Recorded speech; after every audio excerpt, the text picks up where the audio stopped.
reverse sweep coming up. Big win for the Camelot Kings here. And the Valkyries have done it not since week 2.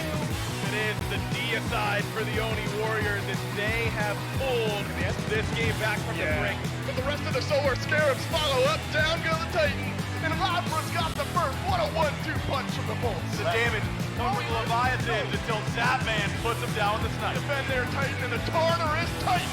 Send us on to a game 3. The Jade Dragons have come to play. 5 kills in 7 minutes.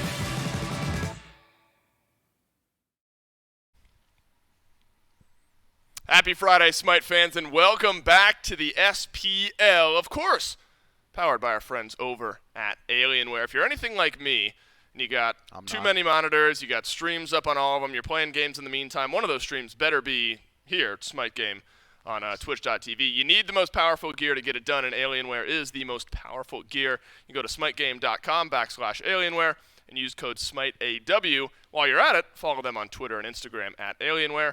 And then AlienwareArena.com is where you want to go on one of your 3 monitors to join their growing global community. Of course, they are powering us here at the SPL, and what a week that we have ahead that needs to be powered. My name is Dolson. Mifflin joins me to start things off here, Miff. I mean, a stacked roster of games here this weekend. I don't think one of them is one that you can sleep on. No, I mean, if I had to choose one that I'm more excited for, and I've already said it, it's the Kings versus the Scarabs, man. With the Kings kind of floundering a little bit last week, and the Scarabs off to a roaring start. I feel like this one's going to be a great heat check for both teams. Yeah, and then if that's not exciting enough for you, we get Bolts versus Dragons to end the day here on Friday, starting off with then Warriors and Scarabs on Saturday. Another in-studio matchup is Jade Dragons versus Leviathans, and I say another because Bolts versus Dragons is in studio today.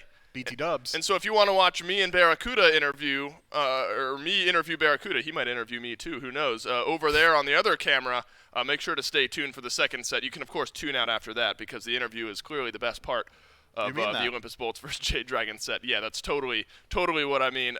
We are in the second week here of phase number 3. Let's see how the standings break down going in to this weekend. Leviathans and Titans off to a great start, both of them at 2-0. Oni Warriors, Valhalla Valkyries on the other end of things. We got a bit of a traffic jam there in the middle. Dragons and Bolts. Well, one of those 2 teams will improve to 2-1, and one will fall down to 1-1. Or no, 2-0 and 1-1 after our second matchup here today.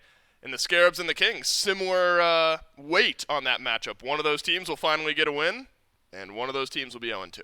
Yeah, I mean, finding a win right here for either one of those 2 teams is so important, man. Just putting yourself in that 50-50, creating some separation from the bottom is going to be so important. And you better believe the Camelot Kings do not like where they're currently standing, right? I mean, 0-1 coming off of going into the Phase 2 playoffs from the first seed position. It's a large shift. And talking about finding a win right now, it feels more difficult now than ever to find a win in the SPL. Every team is bringing something different to the table every single week. And the Solar Scarabs, one of the big risers of teams that we've had so far. A 3-game set against the Titans last week, and one that we've talked to the Scarabs players, and we will here with Scream shortly. A set that they feel like they could have won and maybe should have won. And Scream maybe at the forefront of this conversation here, Miff. What a change this Scarabs team has gone through, especially with Scream in the jungle. Man, when Scream first joined this team, I think you could unironically call the Scarabs the Scream Carry Project. It felt like it was him making things happen throughout the early game. If he wasn't succeeding, the Scarabs were failing everywhere. If he was succeeding, wherever he was at least doing well. And to a certain extent, that was true. But now in recent weeks, it feels like the rest of the Scarabs are kind of trying to catch up. They're not trying to be so heavy in Scream's backpack, if you would. Instead, individual plays from every single one of these members has started to add up to this team looking a lot better throughout. I'm not sure how much of that is just the tutelage and the coaching of Scream as he's joined this team, or if everybody's just trying to get ready for Worlds as it's starting to line itself up right around the corner. But either way, I've been mightily impressed by the individual performance of the jungle for the Scarabs and the team as a whole. And this is going to be important, Miff. You and I will talk about this as the conversation around this set continues. Big jungle changes this week. And so Yes, sir. I'm curious, a team that has been centered around Scream, finding early pressure, finding kills, suddenly looks better if the role that player plays, what your team is centered around, is suddenly better. I think there's definitely a conversation to be had around that. Scream, the guy we're talking about, talks to me now. Scream, first and foremost, thanks for sitting down with me. Let's rewind the clock a little bit. You know, you're 0-1 in the standings, but I don't know if that does your set last week all that much justice. What's your takeaway? What's the team takeaway from the competitive 3-game set that you had against the Titans? Is that one that the team feels like you could have won? You could have won all 3 games? Yeah, honestly, I think we should have won 2-0 last week, but you know, we still have some of these issues late game, like really securing the win. I think like mid to late game, but that's just stuff that we're working through, and I think we've already made like leaps and bounds in that direction since I joined, and I just think everybody's coming to play, and I think we can get some wins. Now I am curious, and this is about you specifically here, Scream. Admittedly, some big jungle changes here in 8.9. That whole mace tree gets itself a little bit of a buff. Talk to me a little bit about what you expect the jungle role to look like moving forward. Yeah, so from this week, I have gathered that people are going to be playing a lot of different things. Everybody kind of has different ideas on the changes, right? Because it opens up like the entire assassin tab or like a lot of it. So I think people are just going to play what they're comfortable with. And I think that you'll see some pretty varying picks for like a week or two, and then it'll probably kind of like mesh together into like the meta, I guess. All the theory crafting is fun to watch, and your team, you know, feeling more comfortable maybe as the game goes on with you there in that jungle. Going to be a lot of fun to watch on this current update. Scream, thanks for taking the time, and best of luck in your matchup. Thank you. Yep. And so I think that's where the curiosity comes. You know, there's a lot of theory crafting to be done here in 8.9, and with the assassin tab being opened, as Scream talks about there. And so Miff, on the other side of this coin, we know that Scream likes those assassins. Another guy that he's going up against likes some of those picks as well. Captain Twig here for the Kings. And you know, another team, I think, at least early on, it was Twig plus Big Man Tings, a lot of setup there. Could be a different look at the Kings here this weekend with big jungle changes. Yeah, back in the day, it was Twig looking for those setup-style junglers. Naja comes to mind, even Thor, occasionally just to find those huge ultimates from Big Man Tings, and we could see him go back towards that style, but in an interview very recently, Twig has gone on record as saying he really enjoys playing the Osiris's, the Gilgameshes, and the Erlang Shens, and those gods are still incredibly viable inside of the meta, so we might see him trying to elect to go that way. Still, regardless, I was actually surprised to hear Scream say that he thinks it's going to be a lot of god diversity within the jungle. Sure that there's going to be that growing period where everyone's trying to figure out what it is exactly that is fitting inside the meta right now, but with mannequins not really eating a nerf, with Erlang Shen and Osiris as they are, I feel like they're still probably pretty good. Yeah, that's kind of where my curiosity goes here as well, especially with someone like Captain Twig, who really likes the Osiris, who really likes the Erlang Shen, even the Gilgamesh a little bit. There's been so much conversation around 8.9 and the jungle changes and assassins, the carry style, the deletion of backliners has been where that conversation has revolved. There's also the potential that, while those are all viable, Erlang Shen and Osiris are still pretty good. So maybe for some teams, the changes don't really roll through. And so, you know, theory crafting is the word that I've thrown out there. Plenty of that to be done, especially in this first matchup. I find it wild that one of the Kings or the Solar Scarabs will be 0-2 after this match, especially if it's the Kings, but the Solar Scarabs as well starting to be a team here on the rise. So already we're getting a little spicy this week in the SPL. Do you think the Scarabs, you know, if we're going to assume that this is kind of assassin-y style meta out of the jungle, do you think the Scarabs change up their play style all that much, or in a way it just facilitates Scream better? Considering Scream played Thor last week, I'm expecting him to go towards Assassins still here, especially considering, again, I know I've been doom and gloom, but in 8.9, Assassins are much better than they were. Jungle holistically is much better than it was, which opens up the door for the Assassin tab, and Scream having one of the most eclectic god pools within SPL history. This is the guy who's going to bust out things like the Bastet. I'm sure that he's very willing to try and mess around a little bit. I wouldn't be too surprised if we see maybe an Arachne out of the jungle from Scream, if he wants to go back towards the Thor, maybe just about anything, Ratatasker. There's a lot of viability available to junglers if they want to stretch themselves a little bit. And I do then want, I mean, there's, when a role is as impactful all over the map as jungle is, big changes in the jungle means that there's some carryover impact on different lanes. Then you start to wonder if maybe the mid lane picks start to get a little safer. Do the hunter picks start to tweak up a little bit, get a little bit safer.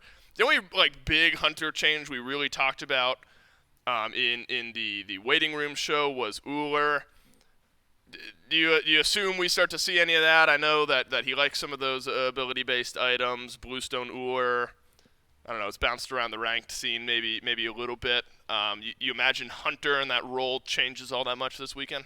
I don't think so too much. If we do see some shift-ups from Hunter, it might be more so that we're seeing some ability hunters in mid with the Transcendence buff. Neath mid might be an option. It's something the Valkyries like to run. Uller mid also has potential. It's something Paul has run in the past as well. But as far as the long lane itself, crit going unchanged means that crit's probably the path you want to go down, and why not just go for an auto attack style Hunter if you want to utilize that? Myth, you and I have talked about it long enough. Let's get some answers. Picks and bans for game 1 of the weekend against the Camelot Kings and the Solar Scarabs, starting right now. Solar Scarabs find themselves in that first pick slot. The Camelot Kings, of course, then fall over to that second spot. If we are continuing the storyline here, we expect some of the bans from the Kings to go towards Scream. But, you know, it's difficult, I think, to lock down exactly what this guy is going to play on any given week. I mean, there's no way that the Titans are assuming a Thor pick is going to be coming out. Not last weekend, at least. And the Solar Scarabs, they'll stick with the tried and true here. Against the Kings, Genetics has taken a lot of bans, and so has Variety. Hell is usually in that conversation. Terra is usually in that conversation, and both are taken away. Yeah, I don't expect the Solar Scarabs to be the ones to ban out the Artio, so they've essentially got one more ban free and available to them, because I'm sure the Scarabs would love to take Artio themselves. So the Kings going to have to tie up one of their bans this time around if they want to deal with the Druid Goddess. But Thor getting taken off the table very early on tells me that Thor might have been tearing up some scrims recently. I mean, it was a great performance.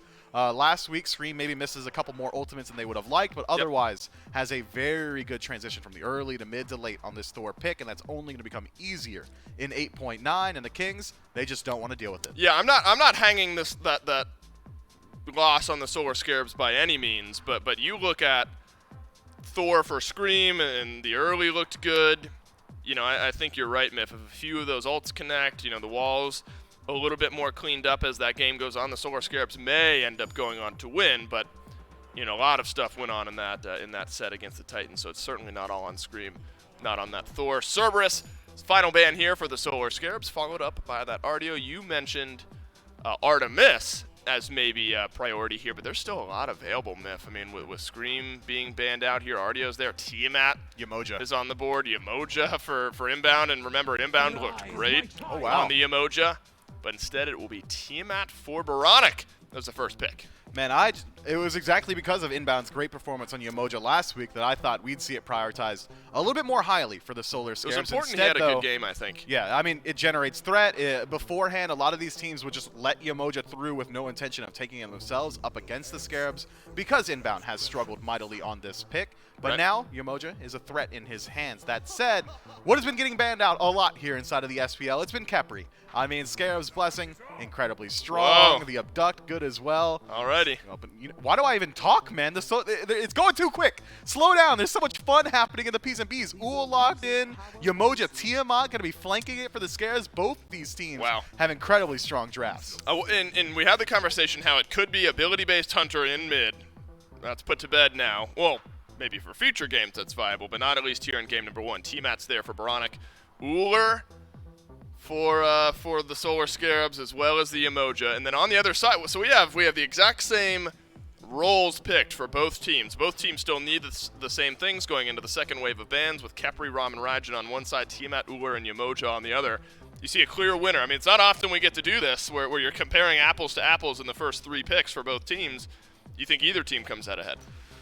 It's hard to say. They're different at different portions of the game, or they're better at different portions of the game, I should say. Raijin's early game, incredibly strong, has good scaling. Tiamat's mid game, much stronger than Raijin's mid game. They've got similar late games, so maybe slight advantage over towards the Kings throughout the first 10 or so minutes. As far as dual lanes are concerned, one has much more kill pressure. That's going to be the Solar Scarabs. Uller and Yamoja together, incredibly strong, great sustain, great poke, good wave clear.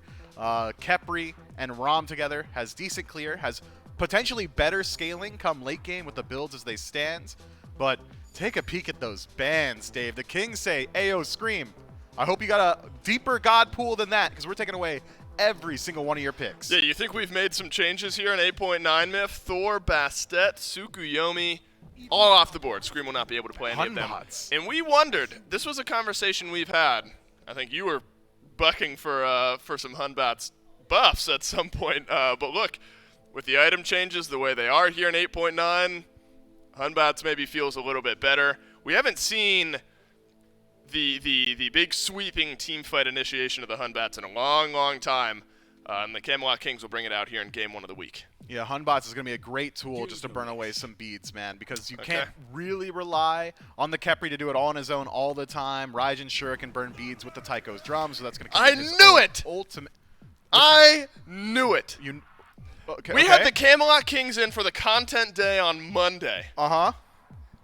And I to the ends of the earth, and I will bail myself out a little bit on this one. No, you knew it. Go on. No, I was joking for a large part about how, because if you listen to the Backliners podcast this past weekend. Aggro doesn't need that plug, but okay. Aggro, Barracuda, and I kind of talked ourselves into the fact that Chalk might be pretty good. And so on Monday when the Kings came in, I was joking with Variety about how Chalk might actually be a pick, and he wasn't super on board with it. I'm feeling a little bit vindicated right now. Chalk ends up being the pick here for the Solar Scarabs. That's what I knew it for me? I thought you had something relevant to this set, man. No, yes. Well, yeah, Chalk got locked in, but where's Variety at? On the other side. Oh, wait, you're right. Oh, my God. This is the... Go on, Dave. No, keep it right there. Keep it on, yeah, right there. Yeah, and I hope you can hear Gore and J-Mac laughing. Right. That's what I thought. I'm double vindicated now. That's a 2-for-1. I get Chalk and Variety. This is unreal for me. Yes! Big win for Dave already. You have to talk to me about it, though, Miff, because Chalk versus King Arthur. Yeah, poke your head up and talk to me. You might need to adjust your mic there. I might have squished into your face a little bit. It's where it is. Chalk versus King Arthur. Not a matchup we have data on at all for Season 8. Why do you think we see him here? Yeah, I'm not 100% sure on why King Arthur is getting locked. Let me tell you why, because here's why Chalk is good, and here's why I knew it was good. So look, Chalk has a really long silence, and it's super annoying. He does a decent amount of damage. He can teleport around, and see, this is exactly how it happened on the podcast. We just kept saying the things he was good at, but while ignoring the things that might be difficult for the Chalk. So I think there is some value here with this Chalk pick. Do you think it fits into the draft, though, for the Solar Scarabs? Yeah, I think so. You want a good frontline separator. You want the ability to engage these team fights. Another beads burning tool as well with King Arthur's ultimate. All incredibly strong. But King Arthur's been struggling a little bit here in Season 8, man. I mean, with Stone Guy having some nerfs at the beginning of the season, a couple of the core items for King Arthur eating some changes. He actually got some direct God nerfs this year as well. Has kind of removed him from that standard God pool. So I am surprised to see it get locked in here. Not many changes in 8.9, I think, going to directly apply to him. If anything, the Void Shield nerf in 8.8 balance might hurt King Arthur. That's a fair point. I do want to look at Gilgamesh and maybe a similar conversation to be had there as well. We wondered if there would be some carryover meta from 8.8 and previous metas in the jungle. And Gilgamesh can synergize with that mace tree. Do you think there's a build pivot here? You know, it was kind of hybrid, tanky, bruisery type damage. Is there a world where you just see full burst damage Gilgamesh with some of the item changes? I think with how Sun Scimitar works and how it scales off of your own maximum HP, you probably want to build that way either way, because you're kind of double dipping in stats when you go towards that bruiser build. It's also increasing your own burn potential. So if anything, I'm expecting a pretty similar build here from the Gilgamesh, but maybe if we want to see a raw infusion of power early on, Jotun's Wrath looking much better because it's a little bit cheaper, Transcendence getting some more power as well. So there's the opportunity to see it shift up, but I still want to see like the age-old standards as well. Man, it is desk number 1 of the weekend, and Dave is right twice. The Solar Scarabs up against Variety and the Camelot Kings. Game 1 starts right now. What a way we get to start the weekend with having a Chalk from the solo lane. Dave gets to feel a little bit good, and maybe you at home get to have a little bit of fun. It's J-Mac and Gore Miser, along with Doug, to spectate this match. Oh, it's infectious, But man, dude. it's so great seeing Chalk again. Maybe not so much for some people. You know, I got a first-hand witness, and so did Captain Twig, actually. Speaking of that media day when we had him here,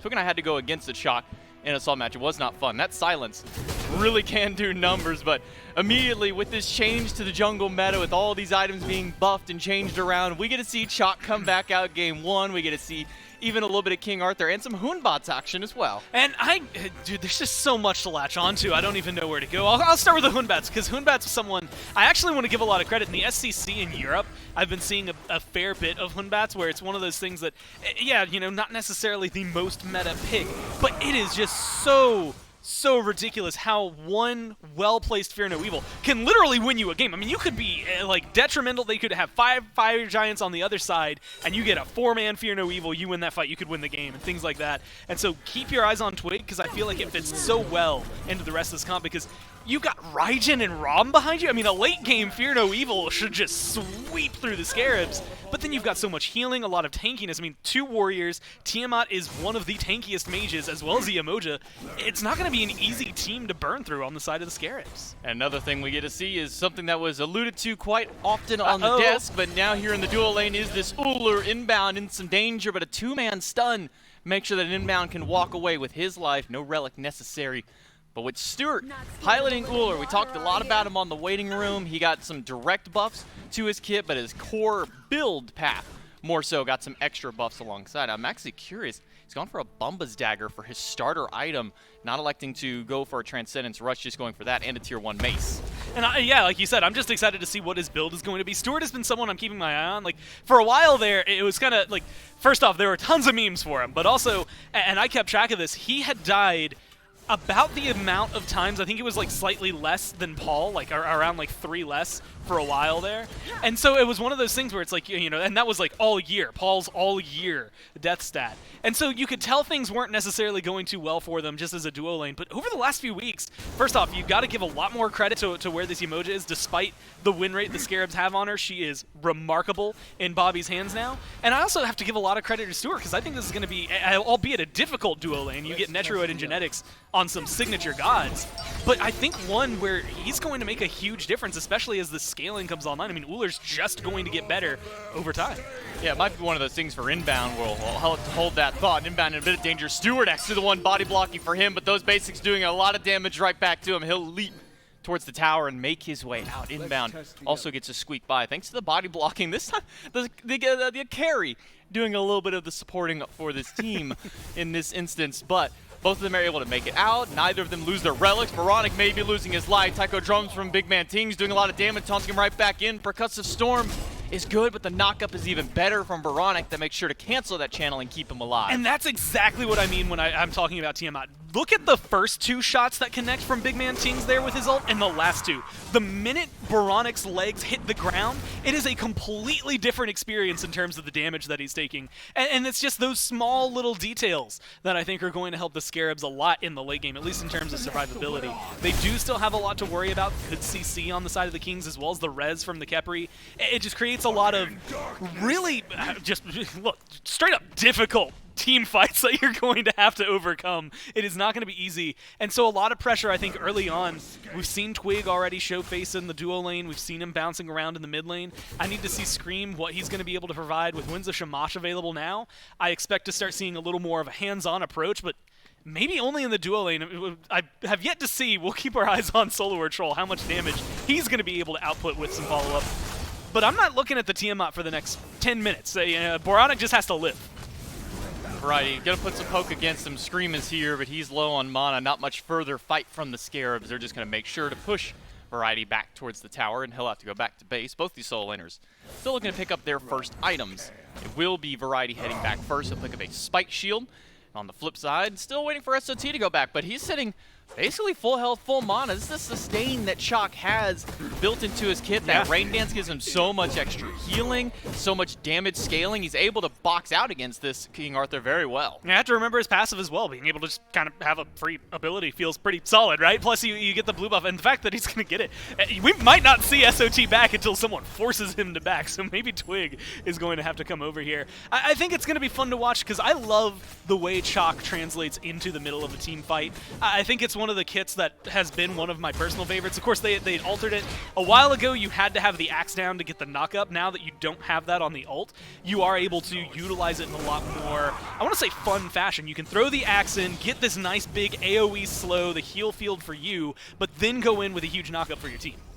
Backline is Twig just trying to get back to his side of the map. He'll use the Fear No Evil in response. Riptide! When Shamash, the Riptide brings him back in, but not far enough. Now Scream is the one who has to use the Riptide. Captain Twig jumps back in, but the River's Rebuke from inbound makes sure that he has an escape path. Solar Scarabs make it out, but now Variety is here to blink through. Looking for a drop kick by Scream. He'll find it, and the Leap makes sure that he can get over the wall and get himself out. But Variety is not done, still looking for inbound. That'll get the beads from the support. What a good juke from Scream. Reads the movement from Variety, gets the turnaround and the dropkick. I mean, just great peel. And we have to, again, give a lot of shout-outs to inbound. A great Riptide for setup, but then doubly so for getting Scream out of there. A good River's Rebuke, but is worth noting, 8.8 balance to change this. Much longer cooldown on the ultimate for inbound, so it is much more of a commit when you drop that ultimate. It's going to take a little while before that comes back up, and that means that inbound's going to have a little bit longer where he's not going to have the success. Well, hello, Solo Sot. kill? A solo kill for the Chalk Solo. Mark that one up on the board. Solar Scarab strike first blood against the Kings and might be looking for more. Genetics gets pushed against the wall by Scream. Body block and making sure that he can't have a path out. The body blocks by Scream may just be good enough. That's going to get the Revs out, but Big Man Ting turns around and punishes them instantly inbound on the run. Just needs a little bit more damage, and the Kings are able to turn around and get two, but Baronic might be looking to at least trade it out. And SOT on the rotation on the backside. Captain Twig trying to find out, gets over the leap. And he's just low enough now. He's going to be able to walk away, but he's not getting too far. I thought Sot was going to make a beeline into the left side jungle, but it seems like they're just going to go ahead and let that one, unfortunately, lay at waste. A good turnaround from the Kings. Genetics has to use his ult, but ultimately that is a huge pickup for them, especially after I need to see this. Yeah, an insane first blood. I want to just know how he did it. Again, the slow, the ult. This is just damage, baby. There's nothing else to write about it. That is all chalk all day. He just dumped him and did exactly what you would expect. He did come back with that mystical mail. You were talking about the item, what he was going to pick up earlier on. So that plus Bluestone, plus just the base hit that Chalk has, I guess is enough damage to kill a King Arthur. Catches Variety out, I think, by surprise. Catches us by surprise. But it's still, a good early lead for him. Just a level, but something big for the Chalk.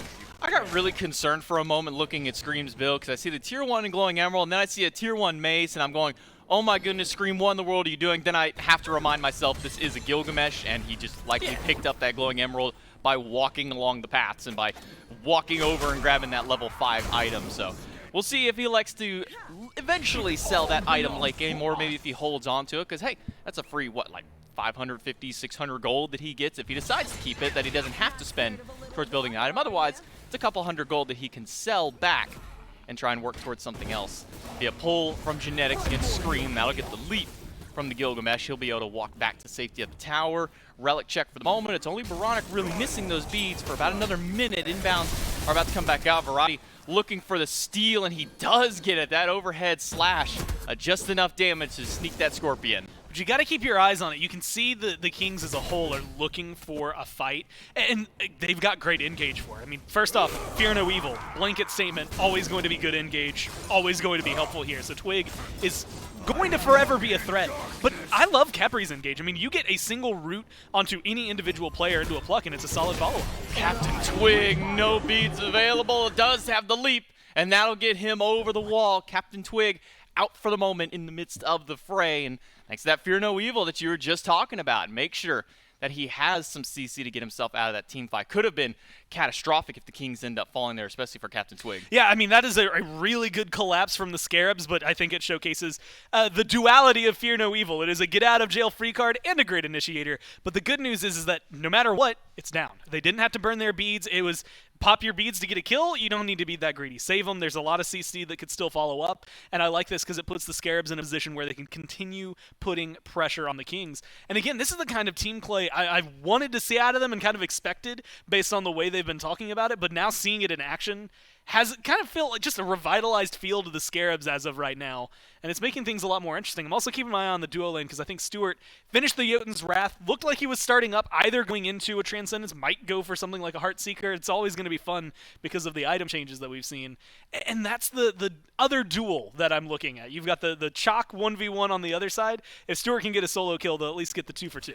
Yeah, looking at complete opposite sides of the map. Sure, a lot of the action is happening in mid, but I think everybody's interests have been peaked towards this side lane. Stewart and Inbound, at least holding out here on this left-hand side. They'll push Genetics and Netroid back, and will be tier 2 in that charge Morningstar, so could still be that Transcendence, could be that Heartseeker, could just be a Dominance. You never know what option Stewart might go for his Hunter slot.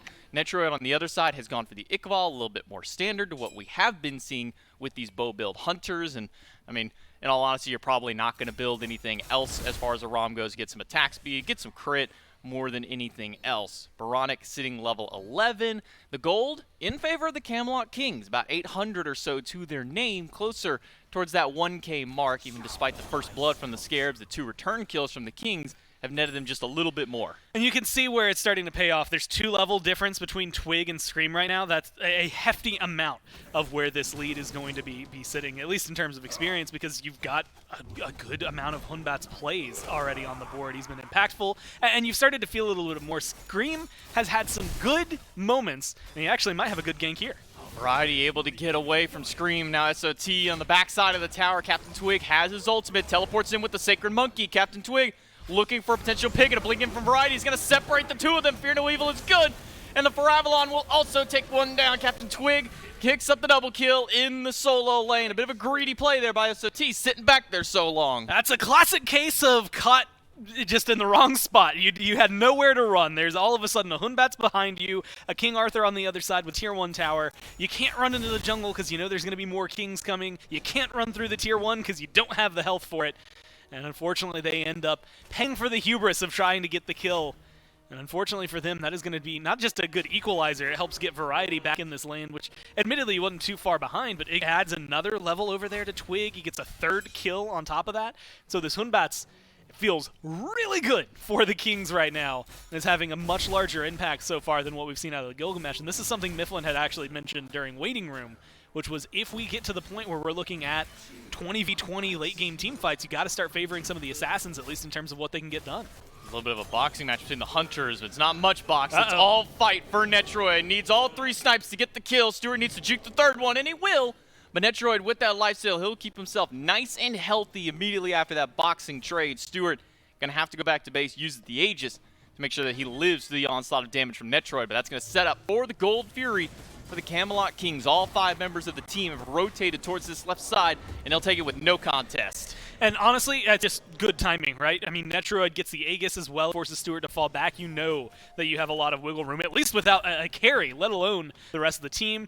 They just got double killed on the other side. I don't think Sod or Scream are looking for a fight. And so the Kings just playing map awareness to the T and making sure to get themselves a good lead. That Gold Fury, it's a slippery slope, right? It's in this position where they're just far enough ahead that could be the final nail in the coffin for the Scarabs, but at the same time, with the amount of fight they've been putting up, I don't think the Scarabs are going to relax. In fact, you can see it here in the duo lane. I mean, and Stewart is technically up a level still in terms of aggression, still looking for those fights, and still has a lot of damage potential behind him. He just finished up his Transcendence. You also have a Transcendence over there for Sot, and so both of them at this point are really starting to stack up a lot of that damage.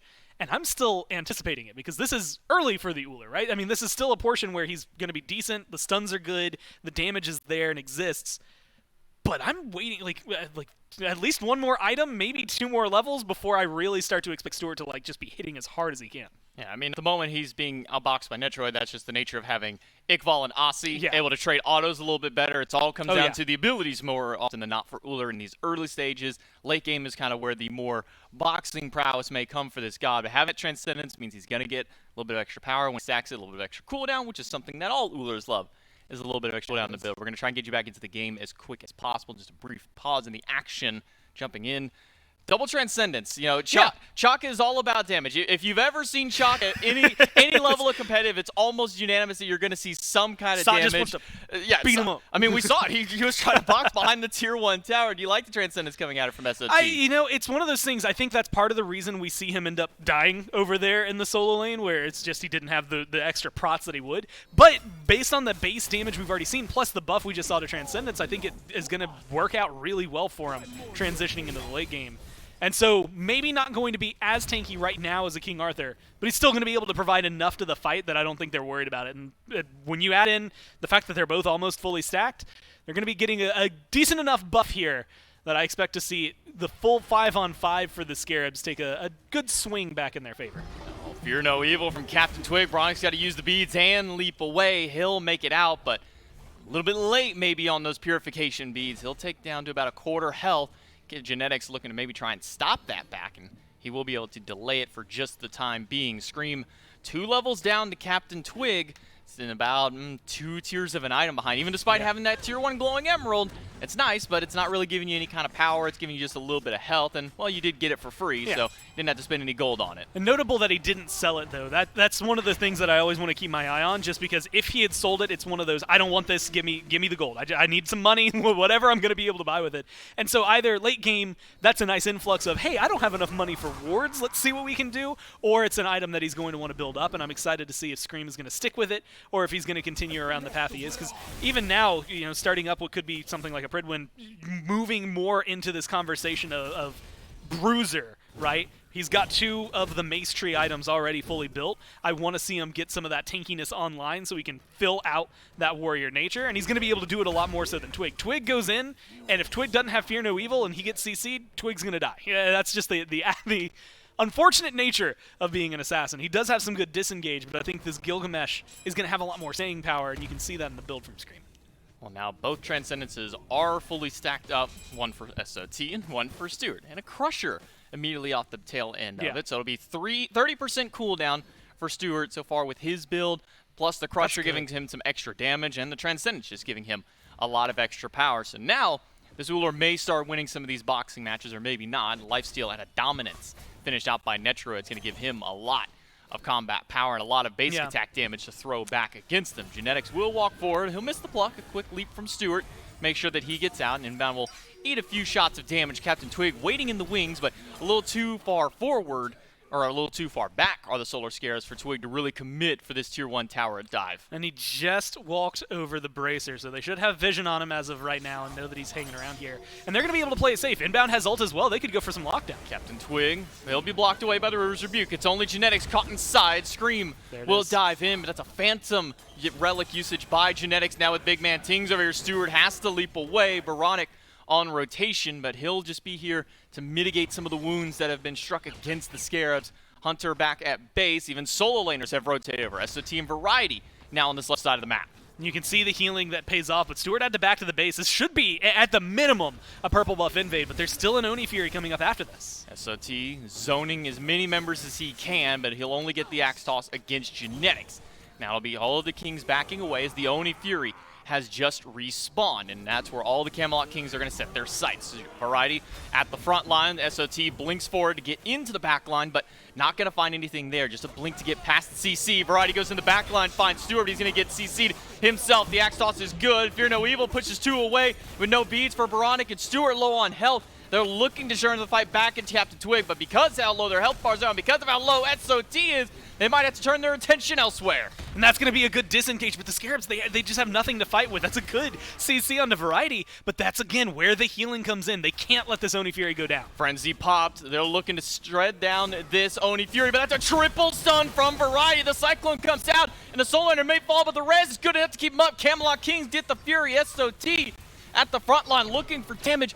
They're only going to find the stun against Genetics. Everybody else from the Kings are already so far back, and the Solar Scarabs are still looking for the chase. Scream at the front of everybody. He'll leap in looking for a drop kick, or maybe just looking for the slow. Genetics will be the one who gets hit by it. It's a double stun, but Netroid finds the snipes against Stewart, and the Ruination will not be able to get anything. Baronic missing that ability, and Captain Twig over the wall. The Kings are out. That's about as clean as you could get for it. Not only did they push the Scarabs under their tier 2 for the longest time, they got the tier 1 and left. They fall back. They get the Oni Fury, although admittedly maybe closer to call than they want. There might still be some potential SOT if he could tank a little bit more, had a little more follow-up.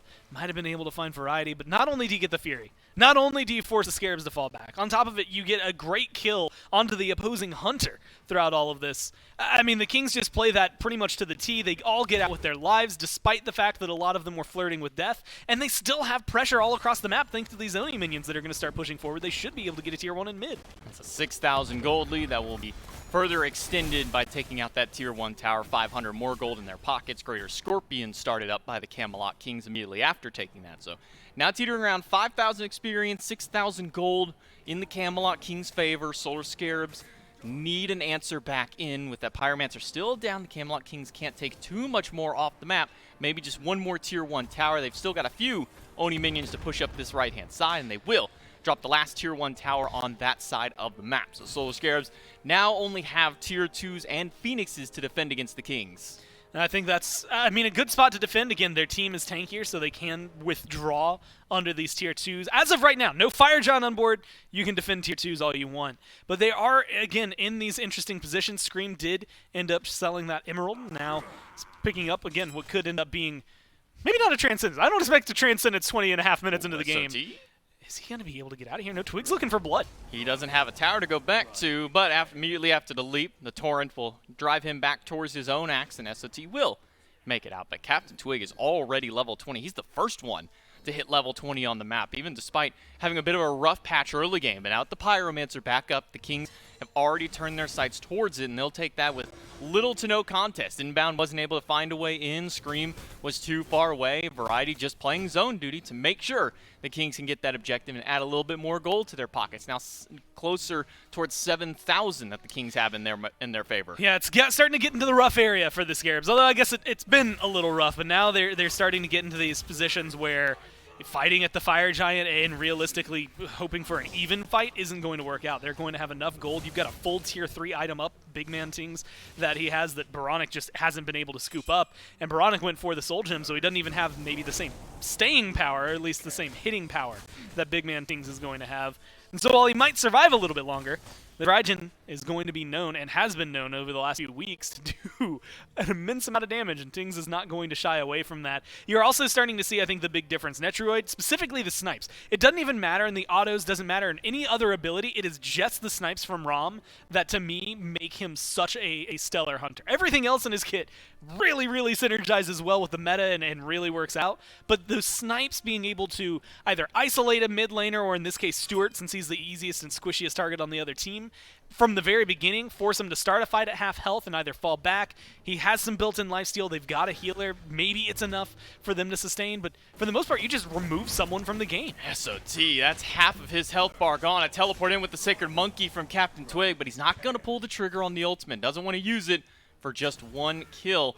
SOT, he'll have to deal with Variety now, who's spinning through the back line like a little Beyblade for this team, while the rest of the Camelot Kings are taking the Fire Giant. A great distraction from Variety. May turn into an even better team fight for the Kings. Inbound pulled back in. The beads are quick to get him out, and a Fear No Evil from Twig will separate Inbound from the rest of his team for Inbound to fall down. It was rebuked way too late, and Stewart needs to find a way out, or the snipe's going to be good enough. The third one, Aegis out. Stewart will live for the time being, but it's going to be Scream in the backline trying to deal with Netroid, and he is losing this boxing match. Netroid slamming one too many autos, and Captain Twig with the Sacred Monkey picks him off. Honestly, they can just start running forward. They know they have a distinct advantage. Is that minimum going to be a Phoenix? Should potentially be able to swing 2, depending on the timer. I mean, they've got 40 seconds without Scream. That's a lot of time to work with. And Inbound's going to be coming back, but that ult's going to still be on cooldown. You don't have as much to worry about, and his beads are down. SOT in danger, pulled back, God. and with no beads available. He'll fall down. Netroid credited to the kill off a beautiful pull from Genetics. Right side Phoenix is gone.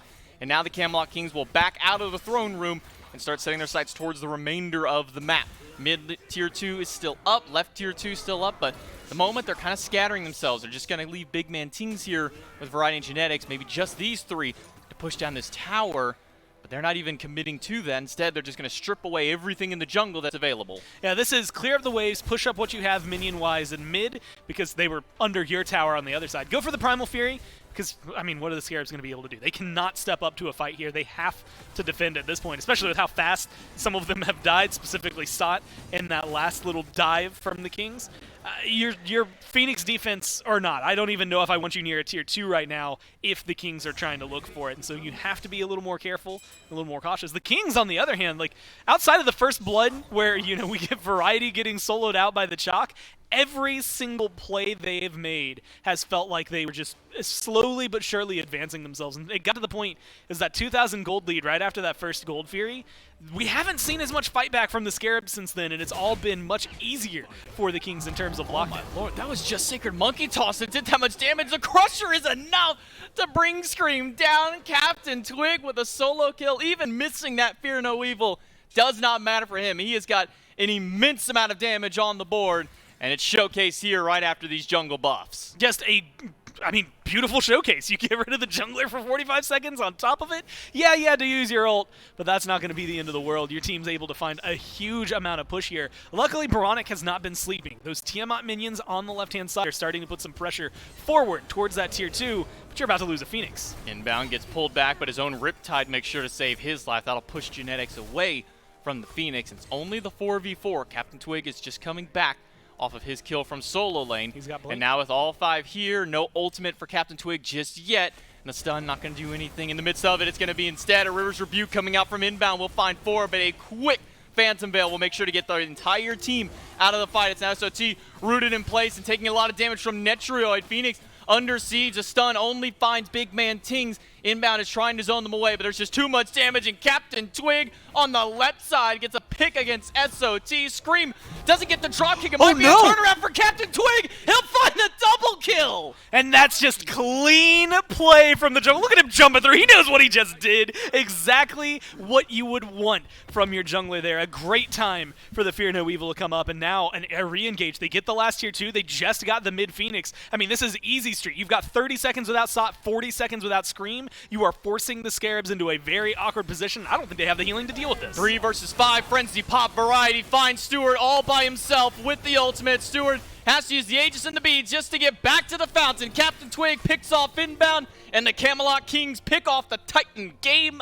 number 1 goes away to the Kings, and we'll call that pretty convincing fashion, Gore. I mean, save for a couple of moments at the very beginning of the game, that was almost picturesque from the Kings. Everything that they would have wanted, neutral objectives going their way, team fights, picks going their way, some really good saves, and I think this comes down to a lot. In my eyes, Tiamat in the right hands looks incredible. Baronic just didn't get to have the game that they wanted because they started to fall behind before he could really impact it. But Raijin has become one of the most and best mid laners I think we've seen, as well as this Khepri Rom duo lane for the Kings is something that is just too difficult to handle and too much to deal with. And so I think there's a lot that maybe in draft kind of slipped through their hands, and then just through play they weren't able to execute it. A couple of lost 1v1s that maybe didn't end up in the solo kill in the duo lane, but the minute that Uller started to fall behind and couldn't take those boxing matches, Netroid knew that he had control. Maybe we see a couple of change in picks and bans. Khepri, I mean, week number 1, he was one of the top picks for it. Maybe we see that one get taken away. We'll come back to the desk right after this break to get set up for game 2.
And we are back on the back end of a big win for the Camelot Kings in game number 1. Kind of made it look easy in game number 1. And you can make joggers look good if you go to shop.smiteproleague.com. That was a horrible pivot, but the point still stands. Inside Apparel Company, of course, furnishing all of our apparel. And this one's big. Look, we're getting into that fall season. The weather's starting to cool down a little bit. Joggers are all the rage, and we've got them now in all 8 teams, shop.smiteproleague.com, as well as team-branded mouse pads. So if you need a new mouse pad, you need some joggers, you probably need both. Head on over to shop.smiteproleague.com, of course furnished by our friends over at Insight Apparel Company. Game number 1 for the Camelot Kings is convincing. This is a team that had a tough week last week. They getting their feet back underneath themselves, I think, is a good way to talk about this one. The feet are back underneath themselves after game 1. Dave, I feel like I got bamboozled by last week, right? I mean, the Scarabs have one of their best performances to date. The Camelot Kings look like they're struggling, and now this week, now that the Scarabs have earned my vote, it feels like maybe a little bit of spite because the Camelot Kings come out swinging in this one, and really the Solar Scarabs didn't get a chance to play very much. And here's the good news, Mifflin. I was so right about the chalk. Oh, my God. And I think this is important to discuss. I was right in the sense that I knew it was going to get picked. And it had a 100% kill participation. I mean, you were the one who was really driving it home. You said this chalk is a great pick. Here's why. I just knew it was going to come out. Did have 100% kill participation. Unfortunately, it was the one and only kill. The Camelot Kings in every other facet of the game took this one over. I think notably Captain Twig, Miff, took this game over a little bit. By the time that this Hunbats got that build online, nobody could take fights, and he was even 2v1ing. Man, I'm just wrong all day today, man. I thought we'd keep seeing the Erlang Shen and the Osiris. I thought that Gilgamesh really... kind of counts. Okay, yeah, I'll take a small win where I can get it. Never mind. All right. Well, varieties on the Kings. We learned that one from that set as well. We learned that together learned that together. Yes. Okay, and that's it. That's all I learned from that set. Were you surprised, though? I am curious here. Look, Scream took a lot of bans in that first game, all of them assassins effectively, and then he goes back to Gilgamesh, more warrior style of play. I feel like in my brain I'm thinking Scream is this great. He's good at the warriors, don't get me wrong, but Assassin Scream is kind of what I think about when I think about his top picks, the ones that take these games over. Are you surprised that we stick with the warrior in game 1? Legitimately, I am, but it makes a little bit of sense, right? I mean, the majority of his favored gods were banned away from him, so instead goes back towards something a little bit more tried and true, at least in recent weeks. But if any pivot I want to see going forward is I want to see the Solar Scarabs play with the same level of confidence that we saw from them last week, and I want to see Scream back on an assassin, clearly. Okay, fair enough. Straight up, just good news. Do it. I'm trying to count here. I'm looking at how many Transcendences we had. We had 3 on the Solar Scarabs. Such a good item. At least. Actually, somehow none on the Camelot Kings. Well, maybe it's a bad item. It's a fine item, I think. No, Scream, SOT, and Stewart all had Transcendence there in that game. So a couple questions do get answered, but, it's one data point versus a continued trend, and that's what we have to separate. We get some data on game 1 here. Is Uller back? Well, at least picked once. We don't know if back is back yet. We'll see if Uller continues to be a trend this weekend. Transcendence apparently is a great item right now. All those sorts of things will continue to build up as this weekend goes on. P's and B's, pretty please for game number 2. And the Camelot Kings. Bars. Yeah, that's not me. I think that's an F-Dot special there that I just straight up stole from him. And I'll give credit where it's due. So thank you, Tom. Camelot Kings go into picks and bans for game 2. 1 game in hand. Solar Scarabs find themselves again in that first pick slot. And I think now you're in an interesting territory if you're the Scarabs, because Tiamat was left open to you. You picked Tiamat. And, it clearly wasn't the Tiamat's fault. Tiamat's a great pick. But just wasn't able to get anything done there that game. So Solar Scarabs now in a spot where maybe there's some pivoting to be done. Rom takes a ban. Morrigan's still banned out from the Kings. The Rom ban may be the most different here. Netrioid got to have one of the highest hit percentages in the league, I think, when those snipes are flying. Yeah, and to speak to your point about the Tiamat, the Solar Scarabs prioritizing it so high in their draft means that you have to expect great things from this pick. I mean, they've foregone a lot of meta selections for this Tiamat. It could have been a Yamoja in that slot. It could have been anything else. But instead, Tiamat got that priority and did not perform very well. I mean, there was a point, was it about 13 minutes in the game where we're looking at the damage charts and we're like, oh, Tiamat really hasn't done a lot up till this point. And, credit where it's due, the Solar Scarabs, is you can't put that all at the feet of Baronic. When everybody is suffering, that means that everybody's going to look a little bit worse for wear. So if they do decide to go back toward that Tiamat a little bit later in the draft, I would not fault them. However, it is Terra selected first overall. Good engage, good counter engage, great sustain. Just a generally very strong pick, and maybe something that the Scarabs can rely on in these team fights. And also, Genetics doesn't get to play it, so that's a double win for the Solar Scarabs, because bans 5 out of 6 are unchanged from game number 1. Terra was banned by the Scarabs in game 1. Now it's the ROM instead, and that left, of course, the Terra open. And you better believe the Kings are picking that pick if Terra is left open to the second wave instead. Now the Tiamat is left open to the second wave of picks. BMT in game 1 on the Raijin went 305. You know, Captain Twig, of course, on the jungle really drove a lot of that pressure. I mean, Tiamat getting that level of pressure is just as scary, if not more scary. Khepri continues to get picked here. I mean, Khepri's in such a unique spot where it feels like there's a handful of players that I just don't want on Khepri ever if I'm playing against it.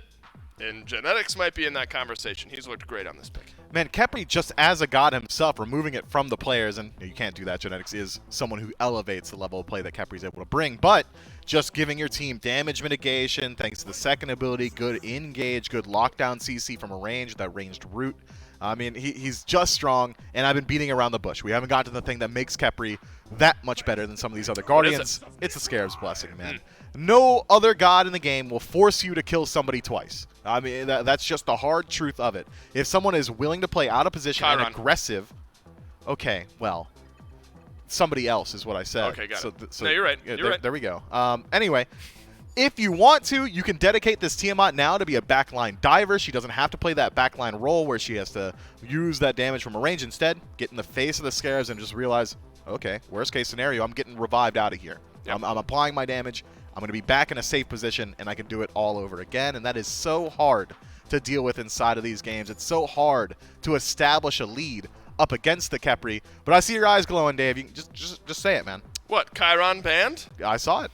There was a twinkle in your eye. To be fair, I didn't predict Chiron. I didn't predict Chiron to get banned at all. I just said his name, and he happened to get banned away. So I'll take half credit. All right, on that one. Half credit on that one. Tiamat Khepri Heimdall. Late game feels kind of scary right now. If we lost Hoodie Scream. Now it's just Scream. Is that a good thing or a bad thing? I know there's like the jokes around, like, if you're a basketball guy, like Hoodie Mello, like, goes nuts in all the games where you see it. Maybe Scream is reversed. If nothing else, Scream look at his range of motion now. If nothing else, Scream gets a assassin pick here in this game. We've mentioned how Scream plus assassin generally equals death for the enemy team. That's the case here with Tsukiomi. Maybe you got a good chance to find some engage. An assassin as well for the Camelot Kings here in the jungle. Nemesis. So Tsukiomi versus Nemesis could be a matchup we're going to get used to seeing a little bit more. Yeah, as long as Nemesis is able to hold on to her third ability until after the Kusari Gamma from Tsukiomi, then the fight generally going to favor him. But if he doesn't hold on to that Nemesis third ability and instead gets it stunned off, loses it, you're getting disarmed as well, the damage output from Tsukiomi might be enough to push you over the edge. But last time we saw this god selected for Scream, it was matched up with the Morrigan. It was double Tsukiomi in every single engagement, which was very hard to deal with. I mean, if you're double piercing moonlighting somebody, they're probably just dead, right? Doesn't matter where they're going or how far away they are. They're probably just going to lose out inside of that team fight. Now you're kind of operating on a similar level with this Raijin. You have that similar ability to jump in and try and follow up the Tsukiomi, but it's not quite the exact same. It's a little bit more so that Tsukiomi is going to be creating space for this Raijin in the team fight, and then Terra is going to be acting as that primary engage for the rest of the squad. I'm excited to see how the Scarabs line this one up. This is a pick. To see Sylvanas? This is a pick that Bobby's been talking about a lot on Twitter, on his stream. He's been saying Sylvanas, when you get to the late game, feels incredible.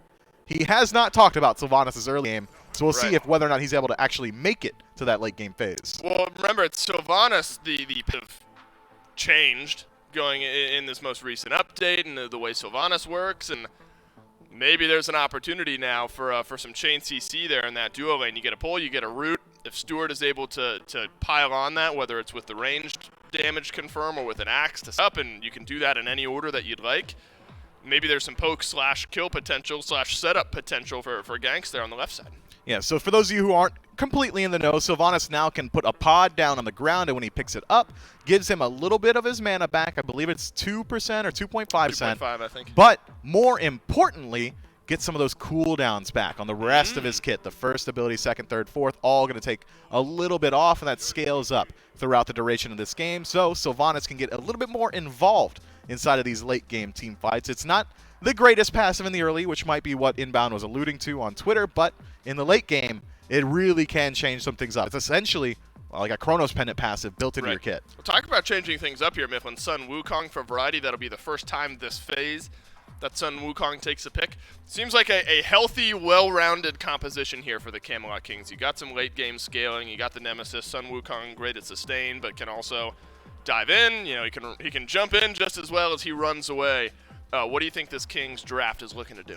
It's all backline dive, right? Nemesis is going to be acting as a solo agent, just putting pressure on the backline of the Scarabs. Sun Wukong is going to be a Tiger more often than not, just running at whoever is in front of him, trying to set up for this damage from Tiamat or Heimdall. Whoever eats that stun from the Sun Wukong, likely going to get the Master's Will slow.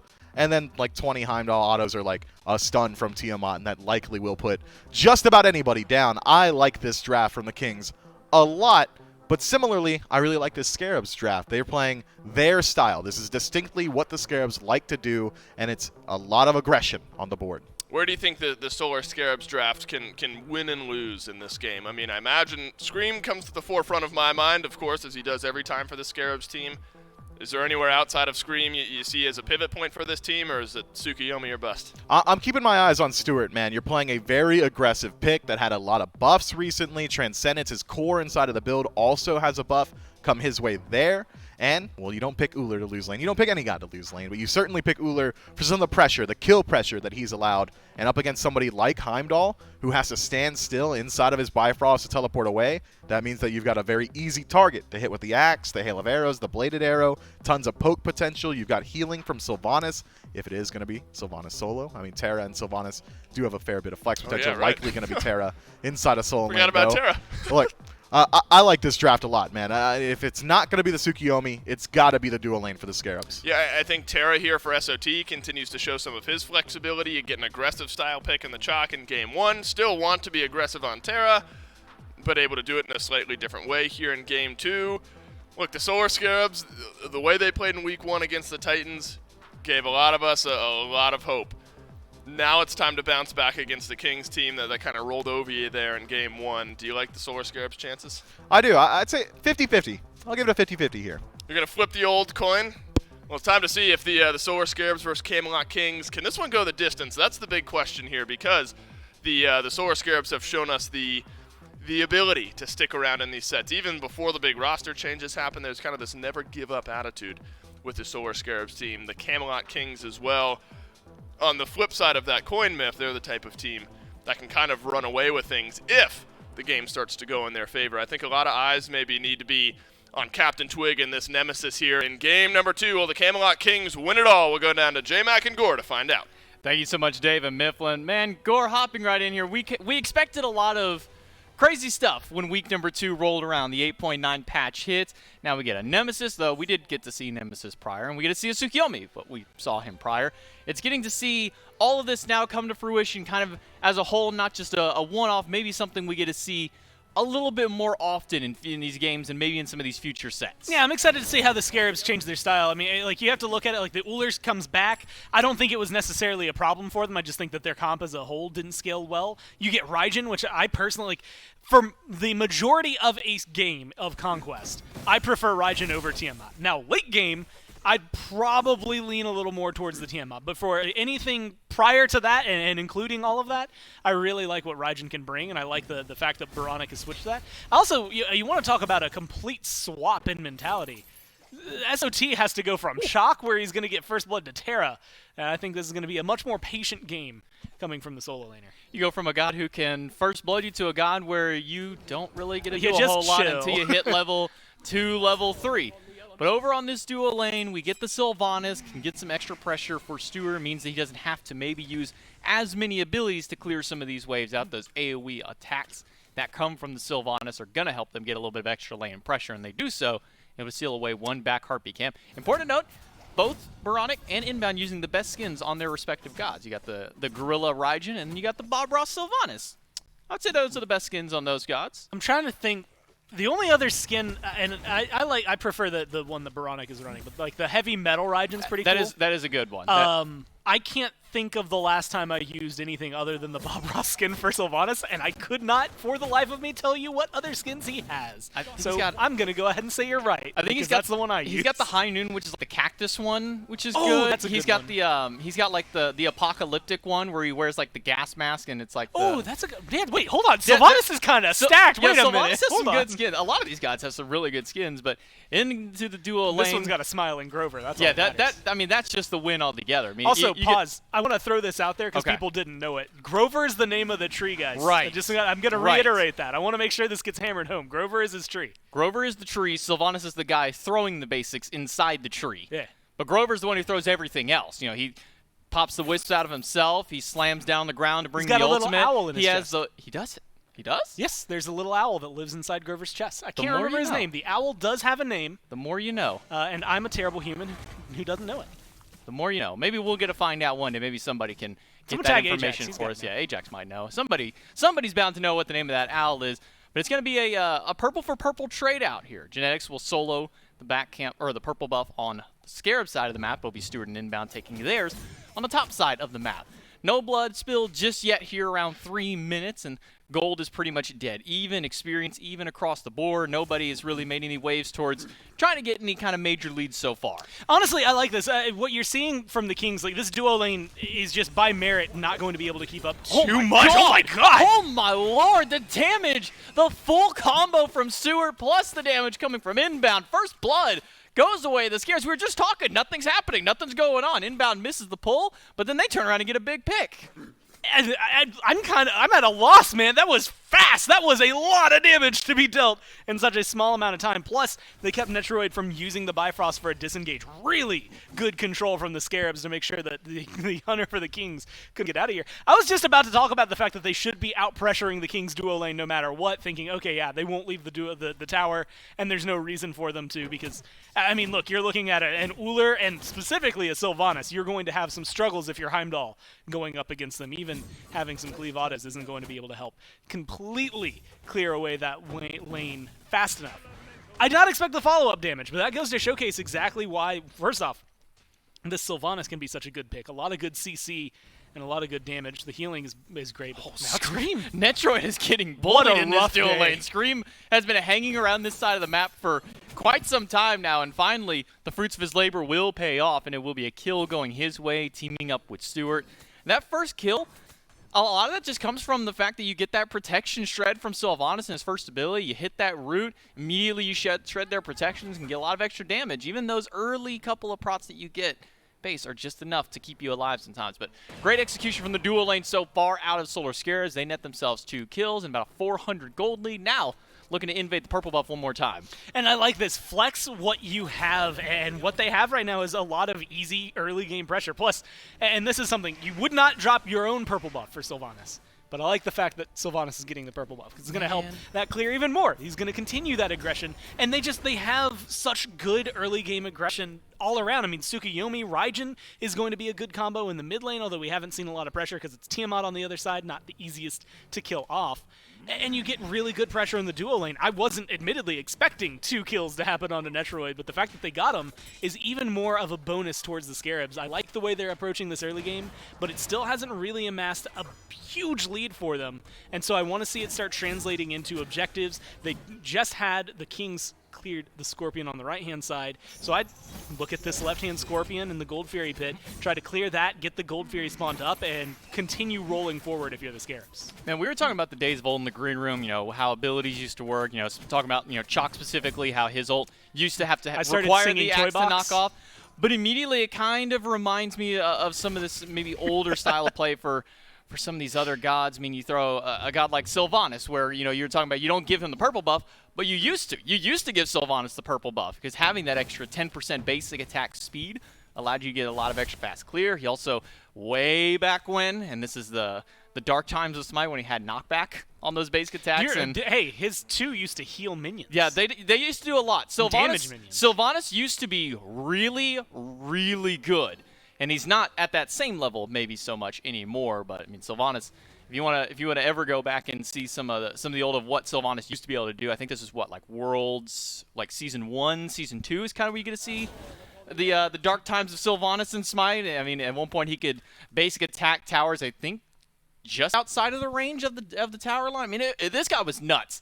Not so much anymore. That's the point we're trying to hammer back to. It's not quite the dark times for him, but now level 7, everybody looking for a fight on this left side of the map. There's 4 players from each team here, and Variety's even making a rotation over to double root. Stewart can leap away. Scream will get hit by the bull. He's going to use his beads to make sure to get away. Big Man Tings throws some damage, but the Tycho drums from Baronic make sure to separate the team fight. Yeah, good peel. Make sure that the Kings have to fall back, Oh, but no, that's not enough to stop Variety. Stewart needs to find a way out. He's caught inside the purple buff, has the leap to get away, and he will not be able to fall down here. Variety with a good effort. The blink expended, but he'll go right back to base immediately afterwards. A huge rotation, and out of all of it, looks like they only got Scream's beads really out of that fight. Yeah, I mean, a little bit of aggression. Like you said, you get Scream's beads. Speed buff just stole it away by Solar Troll, so that's going to be, again, a small amount of experience, admittedly, but also a huge thorn in the side for Captain Twig. Nemesis isn't really the fastest god that you can run around with. Still an assassin, still has good mobility, but is going to be a little slower maybe getting around the map than what we see out of Scream. And Sot's still sticking to it. This is something I really admire, because you're Terra. You know that you can still die here, but you're not as likely. I mean, you've got Guardian scaling, you're already level 9, you've got the Mystical Mail, so the 2 physical gods chasing after you aren't going to be able to accomplish too much. And I like that he's using that to try and bully out anybody on the right-hand side that he can. Doesn't matter if you got that blue buff or not. You're making them second-guess themselves. You're making them feel a little uncomfortable. And I like that that's what this Terra is doing already. And that's where it translates into the late game or even these mid-game team fights soon enough. A good rotation from Sot with a nice ult in the middle of it. It could change everything for the Scarabs and keep things going completely in their favor. At Game 1, we saw 3 Transcendents just from the Solar Scarabs alone. In fact, I think that was the only Transcendences that got picked up across the board were those from the Scarabs. But now Variety has gone for one of his own. He's got a Transcendence up to 29 stacks with that Sun Wukong. And is this something that you maybe would have expected? You know, Transcendence rises back, Wukong, maybe a god that you would pick to side him up on? Yeah, I mean, it fits well enough with him. And honestly, because what was Wukong's build? He would always go Soul Eater. He would also get Heartseeker and things like that. Like it's not uncommon to see him go very, very hybrid with his damage items.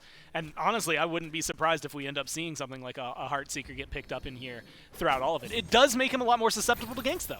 Doesn't have quite the defense online. Scream going to miss the stun. The dash from SOT is good, but it's going to require the ultimate out of the jungler, and that's not even enough damage to kill him just yet, but the Shadow Shuriken will surely be able to take him down. That's another kill on the board for Scream, and that's going to be 3 kills for the Solar Scarabs. I like the fact that they're responding in kind, though. 2 people on right get aggressive, go for the red buff. But now it's the damage. Yeah, if that pull lands on Twig, he's dead. Genetics, he'll get stunned, but he'll be able to walk away. An unsuccessful red buff invade from the looks of it. Camelot Kings not able to walk away with that prize. They do get to walk away with their lives, so maybe that's the most important thing out of all of it.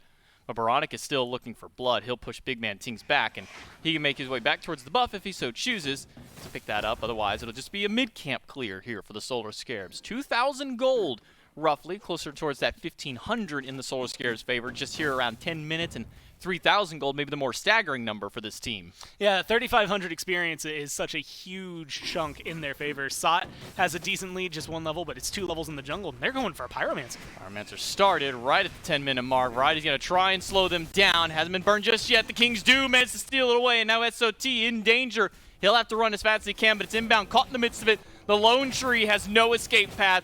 The Caltrops are down. Variety's decoy walks forward. Baited me for a moment. Captain Twig, he'll fall down. Damage from the Piercing Moonlight and Baronic are more than enough to drop the jungler. I mean, you lose the Pyromancer, that's not worthwhile, but the turnaround damage from Baronic there is insane, and they get the kill onto Twig. At least in terms of fight, that's much more worthwhile for the Scarabs. Losing the Pyromancer makes it a lot more even than you would like. They were starting to pull ahead with a decent amount of gold and really starting to feel and kind of impact change on the map, considering how far ahead they had gotten for at least 11 minutes into the game. But now I mean, the Kings are right back into it. That's a really good pickup for them in terms of a neutral objective, especially because it's a Pyromancer gets you just enough, well, close enough, I should say, to the Scarabs that you're not sweating it if you're the Scarabs. This Gold Fury is definitely a little bit more heavy-handed in terms of who's going to be swinging. But a lot of those experience leads, I mean, there's still 2 levels in the jungle, but it's a little closer here for Twig. That death really helps keep him back. But now you've got Ting slightly ahead. I think it helps equalize a lot of that throughout the map. You know, one thing just occurred to me that, we didn't really talk about on the waiting room. I don't know how much it really got brought up, but the jungle timers are all just a little bit different this patch, too. We're seeing buff spawn just a little bit earlier. The Harpy camp spawning at different times, even that green buff spawning a little bit later, but it doesn't seem to have really changed the pathing of the jungle. Everybody still seems to be running that same style where you put your mid and your hunter over at the red buff, you have your support do his own thing, but maybe it makes it to where you don't really require this blink, because a lot of supports were running the blink, that way they could get right into the lane, hit that level 2, and be able to have some early aggression. Speaking of early aggression, it is Big Man Ting's done some damage the way of Scream. Scream will be just fine for the time being. He's got his support here. He's got his mid laner, make sure they can farm up and get back to safety. And I like it. You had mentioned specifically shying away from the blink. And as much as a blink Sylvanas ult is really solid, I actually really like having the Heavenly here to make sure that you can get out of there, having that movement speed to nullify specifically Twig slows, but also Variety having a slow. I mean, there's so much available on the side of the Kings to help contribute to locking down members of the Scarabs. It's going to help more, honestly, let's just call it out there. It's going to help Inbound get out of there the most, then maybe Scream and Sot, then Baronic and Stewart. But ultimately, it is a good safety mechanism for him, especially early on. And it's a good engage tool as well. If you don't want to use it for that counter to run away, it's a really good way to close the gap and follow up in the middle of a team fight. Well, Lizards will walk down the mid lane and won't be deterred too much here by the Solar Scarabs. They're just trying to zone Genetics away to maybe look for a pick against Captain Twig. Red buff started up, and now Genetics is the one caught in the mid lane as SOT is rotated over. It's a fight towards Captain Twig. He gets a big chunk of health back from that shield, but not going to be enough to save his life. Scream teleports all the way in towards the tower with that ultimate, but Genetics, he'll be able to walk away. Red buff still standing, but another pick for the Scarabs. And a good one at that, right? You get another kill onto the jungler. Twig was a huge reason for the King's success. Oh, now they might even be able to find more. Variety blocked by the Monolith. He'll get up on the Somersault Cloud and be able to heal up and get back away. Scream will now have to run as he's sitting around half health in enemy territory. And that is a lot of damage that the Sun Wukong has available, waiting for the blink from Variety, but he will not pull the trigger just yet. And so it'll be Genetics once again CC'd under the Tier 1 tower. Solar Scarabs still holding on to really only about a 700 gold lead now. Camelot Kings, even despite losing a lot of these fight score, they're still maintaining at least a leisure path on evening out this gold state. Yeah, you can see it. It's like that Pyromancer was the huge dip, and then everything has been just floating there around that gold lead for the Scarabs. And at this point, I mean, it's just slightly more than a first blood bounty. It's 14 minutes into the game. Still something that is helpful, but nowhere near as impactful. I think where the Kings were around this time slot last game. And so it's a good showcase for the Kings to be able to keep themselves into this, especially because all these kills, they're happening on the Twig, but last game Twig's playing, Hunbat's Twig is essential. I mean, I think that is necessary for him and his team to find success, is him finding kills and surviving through engagements. On Nemesis, as long as you get your ult out there, you're finding success, and his build, admittedly, is going to have good follow-up. I think he's going to be able to start finding picks. Slowing him down right now, the 2-level difference in the jungle is very helpful for the Scarabs. But I want to start seeing a little bit more. Not just picks onto Twig, but maybe finding a couple more picks on the Netroid. They got 2 earlier ones. Maybe they can start finding them here again. But also burning Genetics' ult, maybe making Tings feel uncomfortable. Those are really important for the late game. Inbound is level 12, but he hasn't gone back to base to pick up his second relic just yet. Everybody else has had the opportunity to do so. It's beads essentially across the board. Inbound gets pulled against Genetics. It's a knockup just against him. But Genetics isn't worried about it. He'll take that ultimate. He'll take that pluck, because there's no further follow-up from the Scarabs to really put him in any kind of threat. Camelot Kings, they'll take that win, not only by getting that pull and ultimate, but by taking that Tier 1 tower with Variety's rotation. And this is actually them getting aggressive. They're going to be able to get Scream's beats. Scream walks away. Netroid oh my might God, not have Netroid. that same luxury. Luckily for him, he's got a Bifrost to get out, but sitting just around 10% health. He feels the wrath of what a level 15 Uller can do. And now the Gold Fury sets back up for the Solar Scarabs. Netroid is still here, and he'll try and sustain off the wave just a little bit, but he's looking a little worse for wear while Variety dives in the back line looking for Baronic. He'll get some damage, but he's going to get mezzed out of his cudgel immediately have to go up into the cloud to get some health back. And I like this play from the Scarabs, though. They force Variety out, force his ult. That's a lot of his safety mechanisms. Start pulling the Gold Fury. Force the Kings to make a rotation. Pull them into a fight that either they can't win because Netroid's too low, or that they're going to feel awkward trying to get into.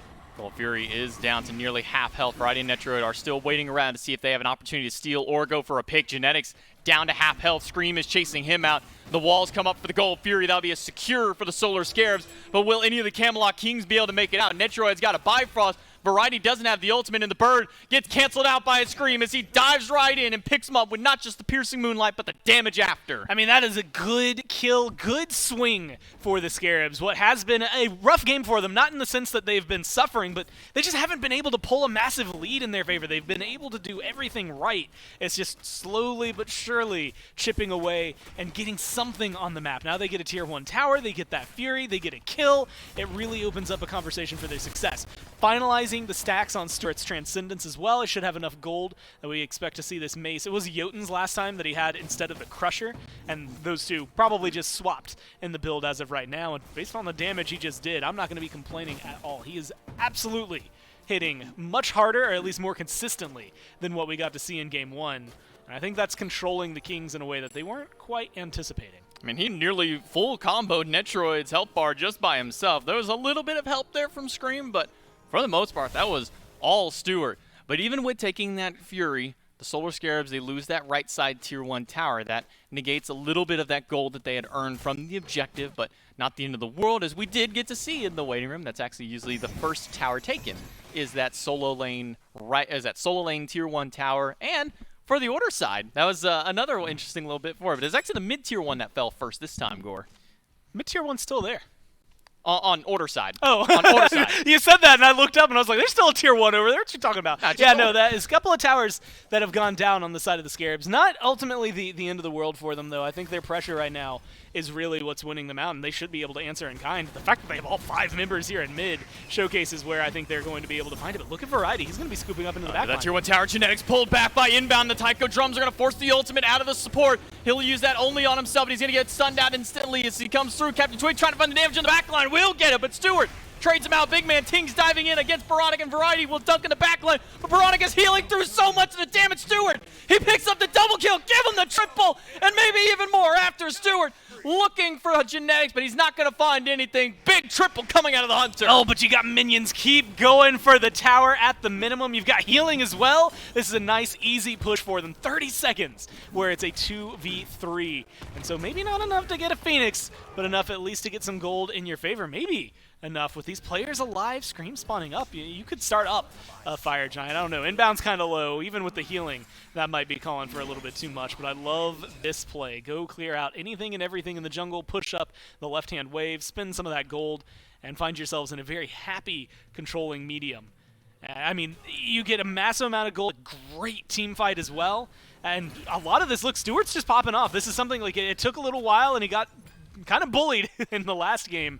That ROM gave him a little bit more trouble, but all they had to do was change that one ban, and all of a sudden it's starting to flourish. And what a strong ban it is to go. I mean, at one point you look down Netroid's player profile on the website, and it's just ROM, straight down the list. And then for a while it was Izanami, straight down the list, because they said, okay, let's ban ROM. Teams are starting to give him the ROM, and now teams are starting to ban the ROM after they see a game against it. So some quick adaptations from the Solar Scarabs and picks and bans, some changes of their own, getting inbound something like this Sylvanas. It's one of those ones where you kind of question, if you haven't been following everybody, you haven't been following the scene, you kind of look at this Sylvanas and go, what is this pick? And maybe you're looking for a way out for Variety. He's going to get out with the bird, but the piercing moonlight will make sure he has enough chase down. Scream picks up Variety. It's another kill on the board for the Scarabs, and maybe another tier 1 tower. Feels like Scream's just on Variety duty right now. I feel like the last few times we've seen the fight, it's Scream, kill Variety, then whatever happens, happens. But do whatever you can to lock him down. That's twice now at least, once on left, once on right, where he's got a lot of that pressure. And I like the answer from the Kings here. I love the fact that the Scarabs are getting aggressive, but Netroid is pushing down the tier 2 and left. You see Twig getting some pressure there in mid, at least making sure that they're going to get something answered back. It's going to be a 1,500 gold trade, and maybe even more if Captain Twig can take that tier 2. But nobody's paying attention to the fact that the Solar Scarabs are on the Fire Giant. Even Baronic isn't in the area just yet. Sure, they're going to lose out on a couple tier 2s, no big deal. Solar Scarabs, they get the main objective of the map and a quick back to base to make sure that there's no further push from the Camelot Kings. The Solar Scarabs, now with only a 2,000 gold lead after losing that 3K in via structures, but now with that Fire Giant can start making pushes of their own. That to me makes me think the Kings recognize that they couldn't win an equal fight on the Fire Giant, but think they can win at least some of these defensive fights around the Phoenix. And honestly, they've got a good comp for it. If you walk in, look at your front lines. They're going to get shredded thanks to Twig. Variety's going to be able to get good stuns, maybe some disruption in the back line. But you also have the res from Genetics as well as just a tanky target in what is a Tiamat. So I expect it to be a decent defense from the Kings. But when I'm looking at the damage numbers, I mean, Scream has a through line directly to Netroid if he gets a good ult. You also have great damage and setup from Stewart and Baronic. It feels like, yes, you can find some good defenses. I think it's strong on the side of the Kings. But they've got a lot to worry about here from the Scarabs as they start knocking on the door of the left side Phoenix. Some chunky damage coming out from the Scarabs. I think that was 300 plus, closer to 400 in auto against the Fury. Now they take down the final tier 2 tower on the Camelot Kings side of the map. And it's a 4v4 defense at this Phoenix. But so far, with no minions, they don't really have a way to push forward. Scream is able to do some damage, some very light damage to structures right outside that tower line via his first and third abilities, but not enough to really kind of make the Kings worry too much. But now all 5 members of the Scarabs group here could be looking for a fight. SOT, he'll get rooted, he'll get pulled back from Baronic with the pull from Genetics inbound. Takes a nice chunk of damage. They've got a lot of sustain. Yeah, the healing on this team is nuts. They still have a lot of their ults. Inbounds being down is not the end of the world for them. Maybe a nice knock-up could help, but I think having Sot's ult available to them is going to change things. Frenzy from Genetics looking for a fight, but immediately everybody from the Solar Scarabs backs up. Now with that relic on cooldown, could be a call for the Scarabs to go back in. Phoenix down to a quarter health, and that might just be their only primary target here, is take down that bird and get out immediately. I like the call. You immediately start putting pressure elsewhere on the map. You've got a good minion wave there in mid, so you should be able to push this forward. And again, force the Kings to defend on 2 fronts now. Some minions going down left, but also now in the mid lane where all of your members should be able to find another at least clean fight at this rate. You've burned the Frenzy, you've burned the beads on Netroid. You've got a really good gauge to engage. Inbound takes a lot of health and damage. He's going to be down to a quarter of that. Big man Tings puts some big chunky numbers right back against the Solar Scarabs. But again, that sustain coming from them, the Monolith, the Whiffs, and the Fire Giant, all keeping Inbound back up and healthy. He's already brought himself back to around half health and still looking for more sieging against this mid-Phoenix. This is where that Brawlers, that Divine, they do so much. At the same time, it kind of feels like they're doing so little. I mean, it's not even the in-combat healing, right? Because you're watching this. I mean, they back off, they get the minion wave. Now they're going to re-engage. That's a good pull. Against Genetics. He's low. He is down. Revive will make sure to keep him up just for the time being, but Scream is low in the back line. Twig. Inbound is too, but it's going to be Captain Twig who dives to the back, falling down. It's Baronic with the credit, and a dive in from Variety on the Ox. He's trying to find a path out. He may have just separated the fight long enough. The beads keep him alive for just a moment, dividing the fight. The Phoenix still stands, but it's 2 down from the Kings. And now they're in a great spot to be able to at least get the Phoenix, but with 40 seconds and it's a 3v5, I think you can start aggressing even further. You have to work around your Fire Giant timer, though, and that's where things get a little more awkward. They've got the minions. I go for it. They're going for it. Bracer drop down. Monolith to block the path. Another pull from Inbound. Pulls Genetics right in. SOT low in health, but so is Genetics. Scream picks him up. Titan under siege. But Inbound is looking worse for wear. BMT jumps in, and that might be the disengage that the Solar Scarabs are calling for. Maybe they're looking to go right back in. I mean, they've got 3 members down, and the Titans half health.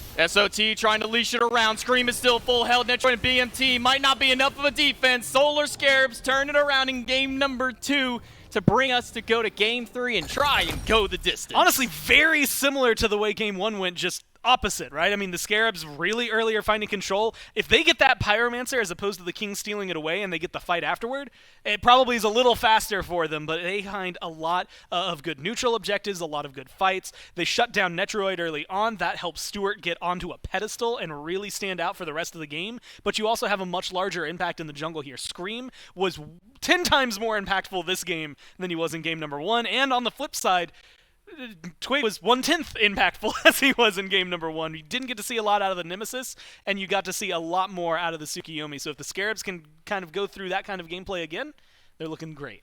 Solar Scarabs, they take game number 2. Can they take game 3? Will the Kings take game 3? We'll have to find out all that and more right after this.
We've got a game 3 right around the corner.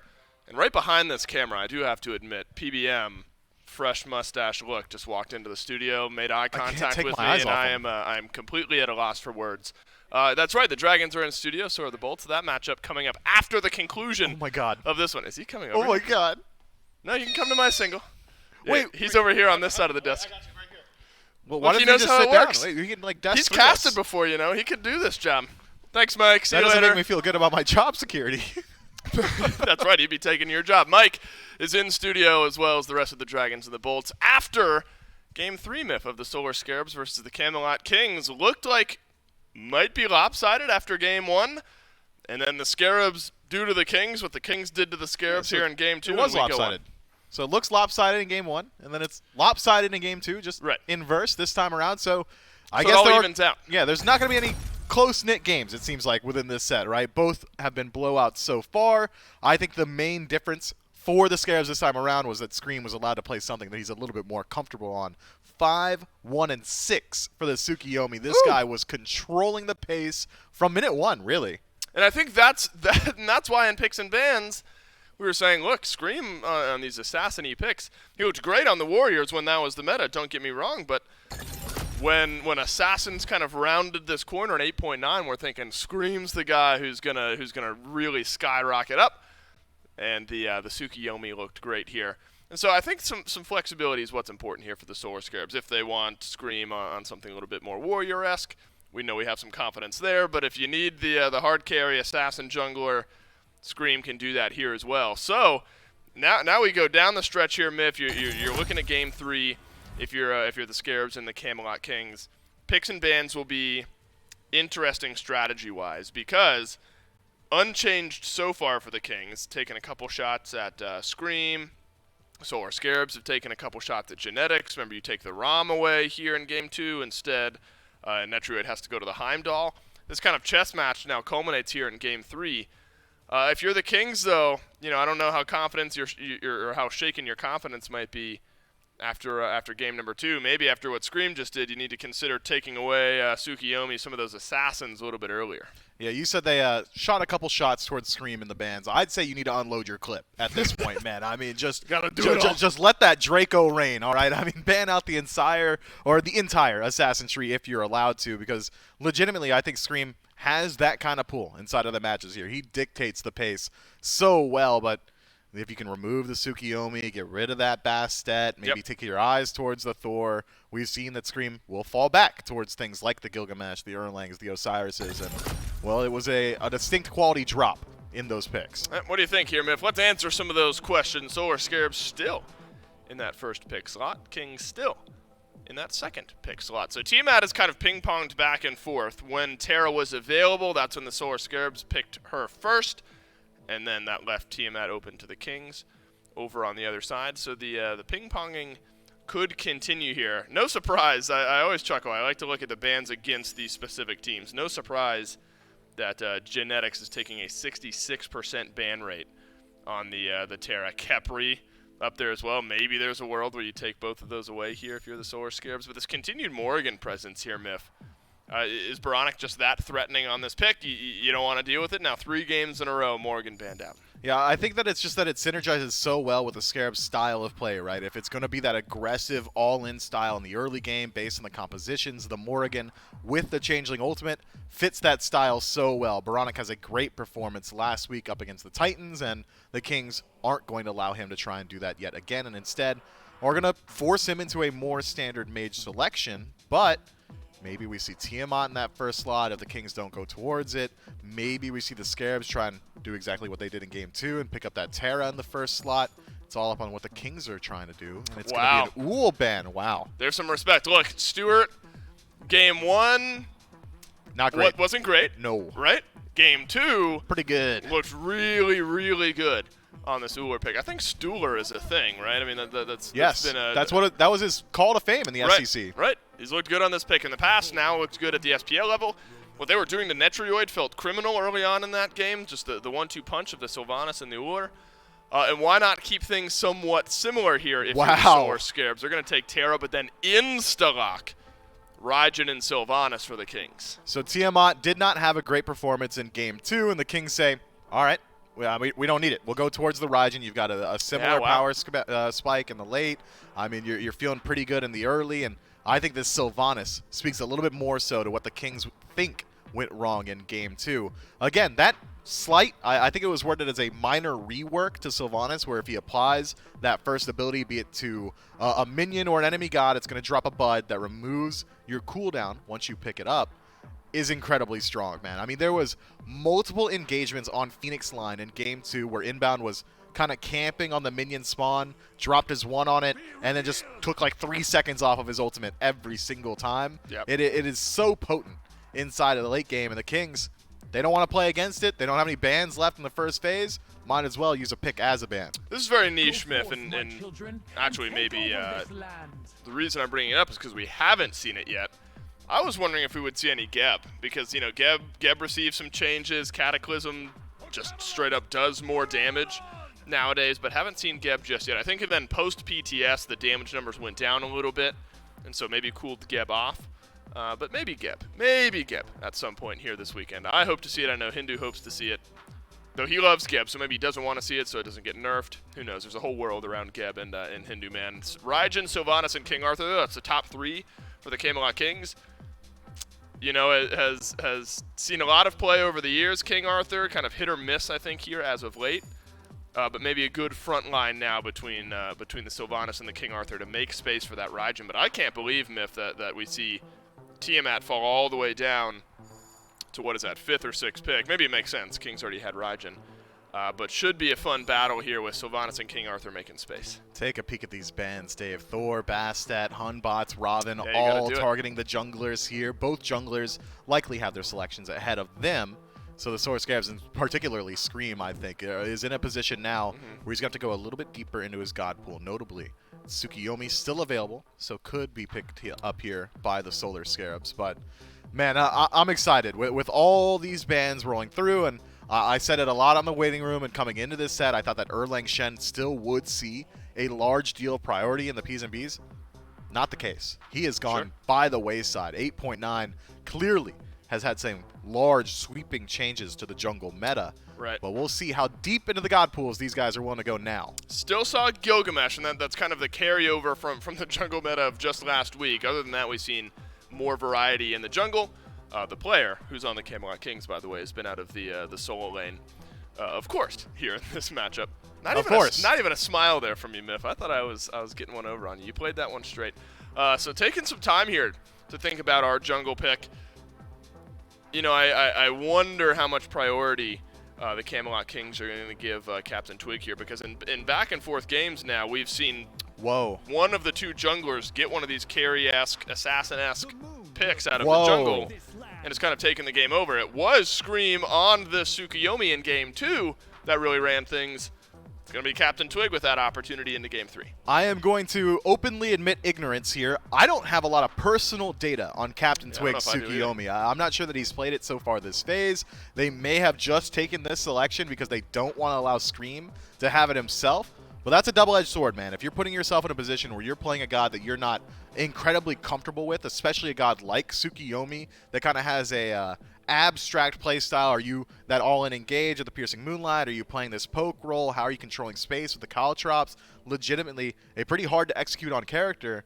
If Twig doesn't practice that, and we haven't seen him pull it out in an SPL match yet, could struggle inside the jungle, but at least taking it away from Scream seems to be pretty valuable, man. I mean, he had such a great performance in Game 2. It's entirely possible I'm using Gore's spreadsheet wrong. This is a spreadsheet, and there's a lot of data here. The Kings have banned away Tsukiomi 6 times. The Camelot Kings have not picked Tsukiomi yet this year. Granted, no one has, right? Tsukiomi hasn't seen that much play. But to contextualize it for this year, we have not seen Captain Twig play the Tsukiomi on the SPL level. Yamoja plus Serket. Okay, so we have Yamoja, Serket, and Terra. So that must be what? Terra solo, Yamoja support, and then Serket out of the jungle. I think so. Serket jungle has always been one of the greater clear speed junglers inside the game. Has a really easy time just maneuvering the entirety of the jungle and farming it up very easily. But generally when we see Serket get locked in recent months, it has been for support. The ability to just dive into the backline, be that tank, and be annoying has been such an asset for this god. But with itemization as it stands inside of the jungle, I'm expecting like pure damage Serket to be coming from Scream here. I'm excited to see how this one pans out. It is something that he has got a lot of competitive experience playing, if not recently, throughout Smite's history. But both of these teams are aiming for each other's necks. Doesn't it feel like it? In the bans, it's all targeted. Picks, we're stripping away from each other. I mean, they're pulling out every single stop. I kind of look towards the duo lane here because we've seen fireworks in both of the duo lanes in back-to-back games now. So it looks like Yamoja plus Heimdall up against Sylvanas plus Izanami. How does that matchup look to you? The Kings have pressure. I mean, just full stop, right? Yamoja generally is one of the best supports for just clearing out the wave, but Izanami is able to do it on her own more so than what I think even Yamoja and Heimdall can do together. Sylvanas also having AoE auto attacks is going to help out a lot inside of this lane. As far as sustain is concerned, it should be largely even. Yamoja eats a nerf to her sustain in the 8.8 balance, and Sylvanas, as strong as he is right now, should have that Wisp up a lot more often, so can match up some of that healing that Yamoja is affording her team through auto attacks. It's a very contentious lane, to say the least. I think that whichever one of these guys, whichever one of these duos pulls a lead in the early, could very easily run away with it. But if I were to hedge my bets, I'm probably putting a little bit more favor on the Kings duo. Sure, and maybe the pressure opens up the opportunity for one of the jungles to make their way to that side of the map, because that's really where we've seen stuff start to light up, is the early jungle pressure that then snowballs out of control in the jungle. Could be interesting in the solo lane here as well. Myth variety on this King Arthur in all of Season 8 has done well. 11 picks, 7 of them have been wins for variety on this King Arthur. Up against Terra, though, it's a pick that the Kings know well for genetics. You imagine much here in the solo lane? In the lane itself? No, not really. It's about what value you bring into the team fight once you decide to rotate out. Terra is not getting soloed by King Arthur, and the vice versa is also true. It's who's controlling the Totem of Coup, who's rotating first, who's making impactful rotations towards Gold Furies, towards Pyros. And if I had to favor one, it's probably the god that's got an auto win condition in the ult. Myth, this matchup, this game 3, it's so important. One of these two teams will end this game 0-2. Unbelievable. Scarabs Kings, game 3.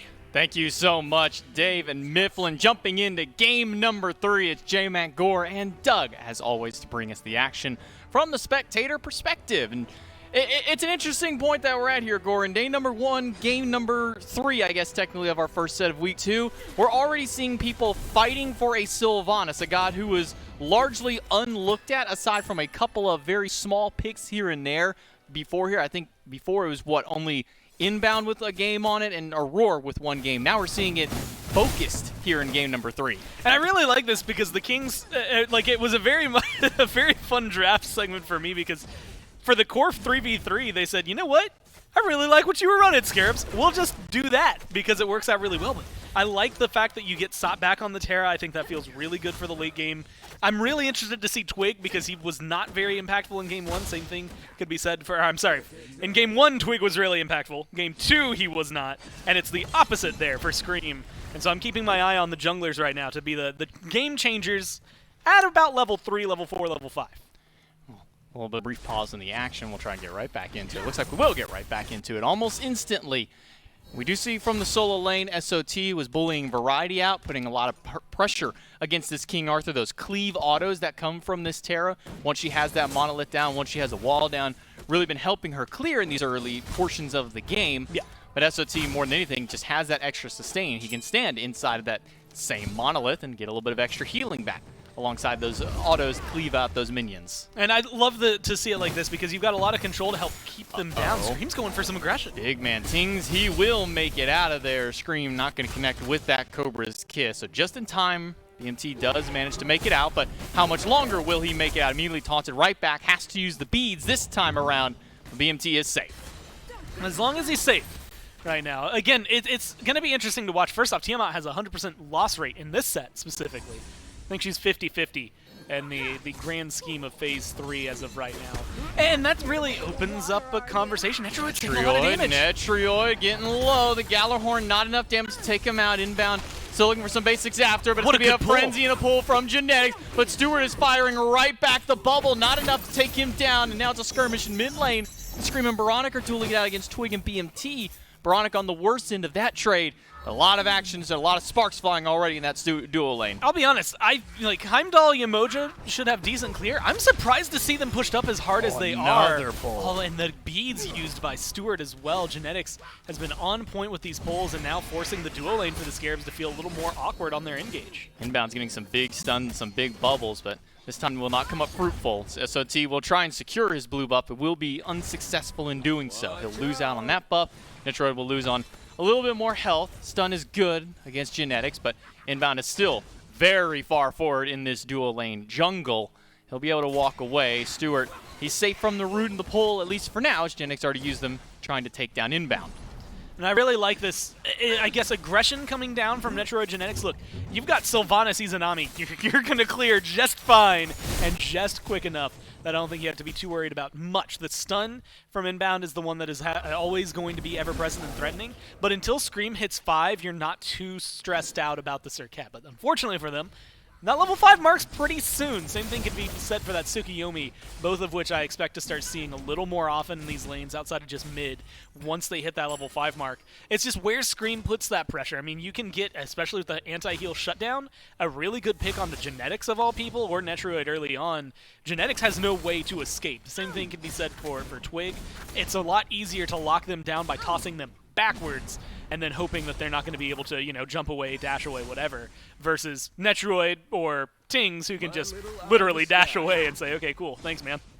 Nearly 5s across the board. Only Genetics and Netroid haven't hit that ultimate stride just yet, though they will get it here on this next wave, most likely. Captain Twig already starting to make his rotations toward this dual lane. The lane that gave them the most problems early on last time around was the one where Netroid was constantly getting attacked by Scream and Stewart. The full combos of the Uller were enough to warrant a ban in phase number 1 of the bans. This time around, it will be the Heimdall in Stewart's pardon. With Baronic back on the Tiamat, it was interesting for you to highlight that the Tiamat hasn't gotten a win yet in this set, considering where she has been for the majority of the SPL, and now Variety in danger. He'll get ulted by Scream and a leap in. Should spell first blood for them. Variety may have cut off the path enough. No, there's a blink there for SOT. The blink basic will get first blood. And I really like that. Scream covering the option, but Sot saying no. Now we end it, and they get aggressive. They should have at least maybe not the timer on this blue buff, but now they'll have the respawn when it comes through. But Twig's lurking in the jungle. Genetics gets a pull. Genetics gets one, and a double ultimate gets a Scream immediately through the piercing moonlight. Captain Twig tries to take down the jungler, but the heals and the shell are good enough to keep him, because now inbound is rotated over, and the Riptide keeps him locked in. Inbound strikes back, not only saves his jungler's life, but gets the kill. They also use the Frenzy as the engage there from Genetics, but before it could end up connecting, it didn't get onto Twig. And so maybe a little bit damage shy there. That Scream was able to get out alive. Great play by inbound. A great ult, great Riptide. Good geometry working around him. There's another one. And that one's just funny because it bonked Variety back just slightly. And it's just these little plays where this Yamoja is making a huge difference. I think you see something like that later on in the middle of a huge team fight. And the Scarabs are once again setting themselves up for a wide success. 2 kills, both on the right-hand side of the map, means you don't need to worry too much about Sot anymore. Baronic is being pushed out of mid lane by BMT, but Baronic is just fine on this Tiamat. He'll be able to go back to base and maybe finish up that first side, and will be a Chronos pendant for the mid laner. On the opposite side, it's the same a Chronos Pendant for Big Man Ting. So a lot of players have been opting for this more cooldown-oriented route compared to what we used to see in the past of the Charon's Coin. Even for a little while, we were seeing things like a Rada to Hoodie Rush. What's up with this, this early Chronos Pendant here? Honestly, a little bit of cooldown goes a long way, right? I mean, getting any of your abilities, especially, like, I'm going to say it for Raijin more than maybe Tiamat, but for both of them, having up, for Tiamat, a nice stun or a root that is going to be able to help your teammates, a knock-up that is going to be able to help your teammates versus Raijin, just having that damage available to you more often. It's a really good starter item. So I think it fits in pretty well for what the Kings are and admittedly what Baronic's going to be able to pick up. Plus, and as you had highlighted, when we've seen a lot of people, like, they were buying the first item Rod, it's a lot cheaper. That's so T. Oh, no. Take a lot Oh, no. Turn it back around. Though he didn't get any damage, he'll at least get the assist, but the Order Tower strikes back against the Kings. That's another death on the solo laner. Luckily for him, no credit kill-wise goes to the Scarabs, but they might be able to pick up a kill for themselves here. Captain Twig low, Captain Twig down, Scream credited with this one. Once again, it feels like it's your right-hand side of the map, right? Your jungler, your solo laner who get taken down there. Variety maybe biting off more than he can chew, and Twig just getting a little too aggressive in the jungle. Gold Fury is going to be spawning up soon. 5 seconds left on the jungler. You're probably not in a great spot to get aggressive and try to take it if you have the Scarabs, but you're in a good spot to put pressure, at least on this left-hand side of the map. Might not be able to find this purple buff, though, especially with Tings rotating. Inbound in danger. Riptide gets him out. A Thunder Crash in from Big Man Tings looking for some extra damage. River's Rebuke goes through, cuts off the path to make sure that the support can walk out. Solar Scarabs live to see another day. Still no deaths on the board for him just yet. Biggest thing for me, though, inbound saves the shell, right? You did have to use your ult. It's got a much longer cooldown now, and so it is... Oh, it's gone. It's gone for a while. Oh, no, Twig. Oh, no, Twig. Twig's just trying to walk through his own jungle. He's being bullied by Scream and Baronic. The minion comes out, trying to deal some damage. A leap in, a piercing moonlight now puts him in the middle of both of them. But a spin and a consume from Baronic will put him right back down. 3 deaths on the board for Captain Twig, and now a kill for almost everybody on the Scarabs. Look, I'm saying this is... Oh, it's no, okay, never mind. Look, finally there's a little bit of retaliation. That one's all on him. He almost got the kill over Heidi's close to dead. Unfortunately, does not end up going the way I think they would have wanted it. Up to that point, I would describe the way the Scarabs have been playing, the exact way you look. It's a fresh pressed dress shirt from the dry cleaners, right? It's just crisp. Everything feels good about it, and it looks solid as well. The Scarabs have been playing mostly impeccable. We'll gloss over Sot's death there to make sure that it can stay pretty much exactly where they want it. Really good ganks, really good control onto Twig. It hasn't amassed to a massive gold lead, but they're at 2,500 experience in their favor. That's enough to start looking towards this Gold Fury. You've got 2 levels in the jungle. That's where a majority of your lead is, but then a little bit of experience in solo, a little bit in mid, a lot, at least a level worth there in the duo lane. And so I think it's opening up a lot of the conversations for the Scarabs to continue this kind of aggression and continue controlling the map the way they have in the last 2 games. I mean, it's not just watch what happened to Variety under his own tower. I think maybe he thought, I've got physical defense. That's enough for me to take the tower. And instead, he realized just how much damage the tower still can do early. So it's 1 kill on the board for the Kings, 4 kills up for the Scarabs, but not a whole lot of gold. Only about 700 in favor of the Scarabs. And as far as experience goes, it's largely even across the board, aside from what I'm looking right here at the jungle. 3 levels separating Scream and Twig. And enough gold between the 2 of them where you've already got a full prot item picked up there for Scream versus what you have on the other side, plus a Hide of the Nemean of all that. I mean, you're getting physical prots plus the Mystical Mail run back from Solo or Troll, and so I expect to start seeing a little bit more. I think Mifflin had asked, or had said he wouldn't be surprised if Scream ran full damage, and admittedly, even with this, I'm not sure that he's shying away from quote-unquote full damage, even if there's prots online. I think this is just going to enable him to get even more aggressive and potentially lock people down. It's opening up a different conversation. Next slowed down and stunned twice. 1 from the mid, 1 from the support. River's Rebuke hold him in place, but inbounds the one in danger and make that Twig as well. He gets caught by 3 and a spin. Plus the damage from Scream is more than enough to take him out. It's another kill on the board for the Scarabs, but Variety is looking to strike back, but he just stared down the middle of 3. He'll be taunted out of the Beyblade, and he'll have to run. And, I mean, that's good disengage from the Kings. They're able to get out, but look, you can't gloss over it. 0-4 and 0. Twig has not been allowed to have an impact this game. Game 1, he's controlling everything. That Hunbatsu is pretty much picture perfect from what you would want. That double kill by the left-hand tier 2 tower still stands in my mind from one of the best plays in this set. But Game 2, Nemesis just wasn't able to stand up to it. Game 3, he doesn't have the choice. It's not a, oh, he wasn't in the right place, or oh, he wasn't able to get anything done. They are making sure that Tsukiomi cannot get aggressive. He isn't able to get his ults off, at least not in any meaningful fashion. And so now you're locked down. It's, you know, hovering around 2.5 to 3 levels that he's bouncing behind between Scream based on the farm. And it's just so difficult to choose your targets now because you're a level 10 jungler. I mean, unless you have some really solid help from Tings and Genetics, you're not really finding a lot of places to engage. Because Scream has hit level 12, he's able to get his second relic online, a Blink available for the jungler alongside of Purification Beads. Meanwhile, on the opposite side, Captain Twig, because he's not 12 yet, he doesn't have access to that extra little relic slot. Instead, he'll just be sitting on Purification Beads, though all 4 sets of beads are still up for the Camelot Kings. So there's a lot of CC they can break out of from the Solar Scarabs lineup. For the moment, it's just pressure across the map for the Solar Scarab. Stewart able to hold about a level and a half lead over Netroid, even has gone for that Transcendence, fully stacked it up, and Genetics in danger. I mean, it's the same play over and over again. Scream, if that, like, first off, Blink makes him to, like, at least 3 times deadlier than he was before, because he can now start closing out a gap that, at least prior to this, would have been more difficult, or more telegraphed is maybe the better way to describe it. But now you're in a spot where any engage, well, 2 more minutes that he has to wait before he can do it again, but is all of a sudden going to pop off. That's a lot of damage, a lot of anti-heal that can just come out of nowhere. Inbound pulled, Frenzy popped, inbound low, has the Riptide to try and walk away, and he's not going to make it out. Big Man Tings and Twig cut off the path. Stewart has to use his own ultimate in order to find his way out. The Camelot Kings are able to strike back. They get another pick to their name, this time on the support.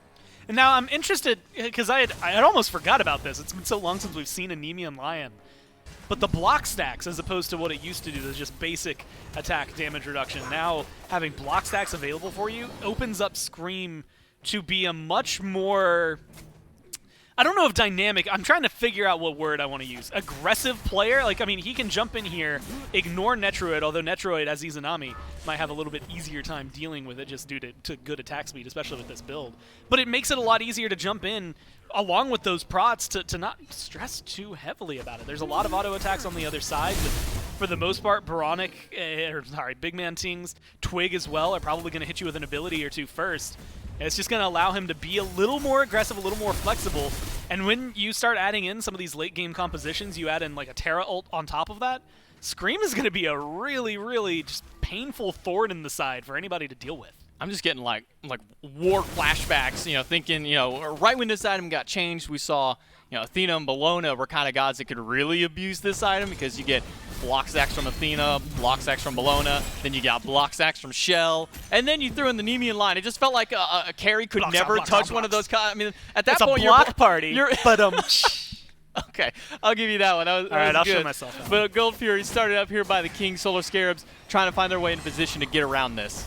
I actually really like this call, but the zone isn't working out as well as they'd want. Inbound's in there. Variety getting low. Fury is also falling low. Gold Fury will go down. Camelot Kings do secure it, but Genetics is the one who's in danger. Scream finds just Variety with the ultimate. Genetics is still walking around. Nobody's paying attention. The shell comes down. The piercing moonlight from Captain Twig turns the fight around. Netroid with the Dark Portal gets one, and maybe with the basics will take down another one. That's a double kill. Make it a triple kill for Netroid. It's only SOT alive. And this is such a good turnaround for the Kings. They have had nothing to do in this game. They get the full-on deicide with Tings chasing down SOT.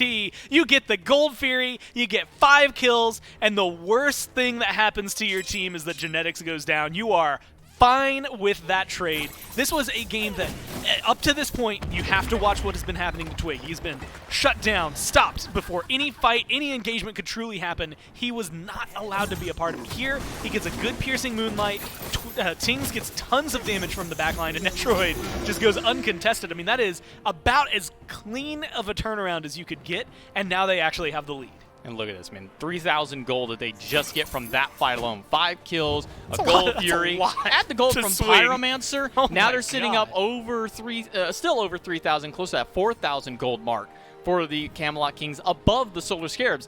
And the Scarabs, they were largely in favor at the start of this. And you also, you had mentioned not just the gold, but the experience is a huge deal. There was a 3-level gap at one point between Scream and Twig. Now they're the same level. You still got a lead for Variety. The only person down is Genetics. And again, level 12 is actually a huge mark for them.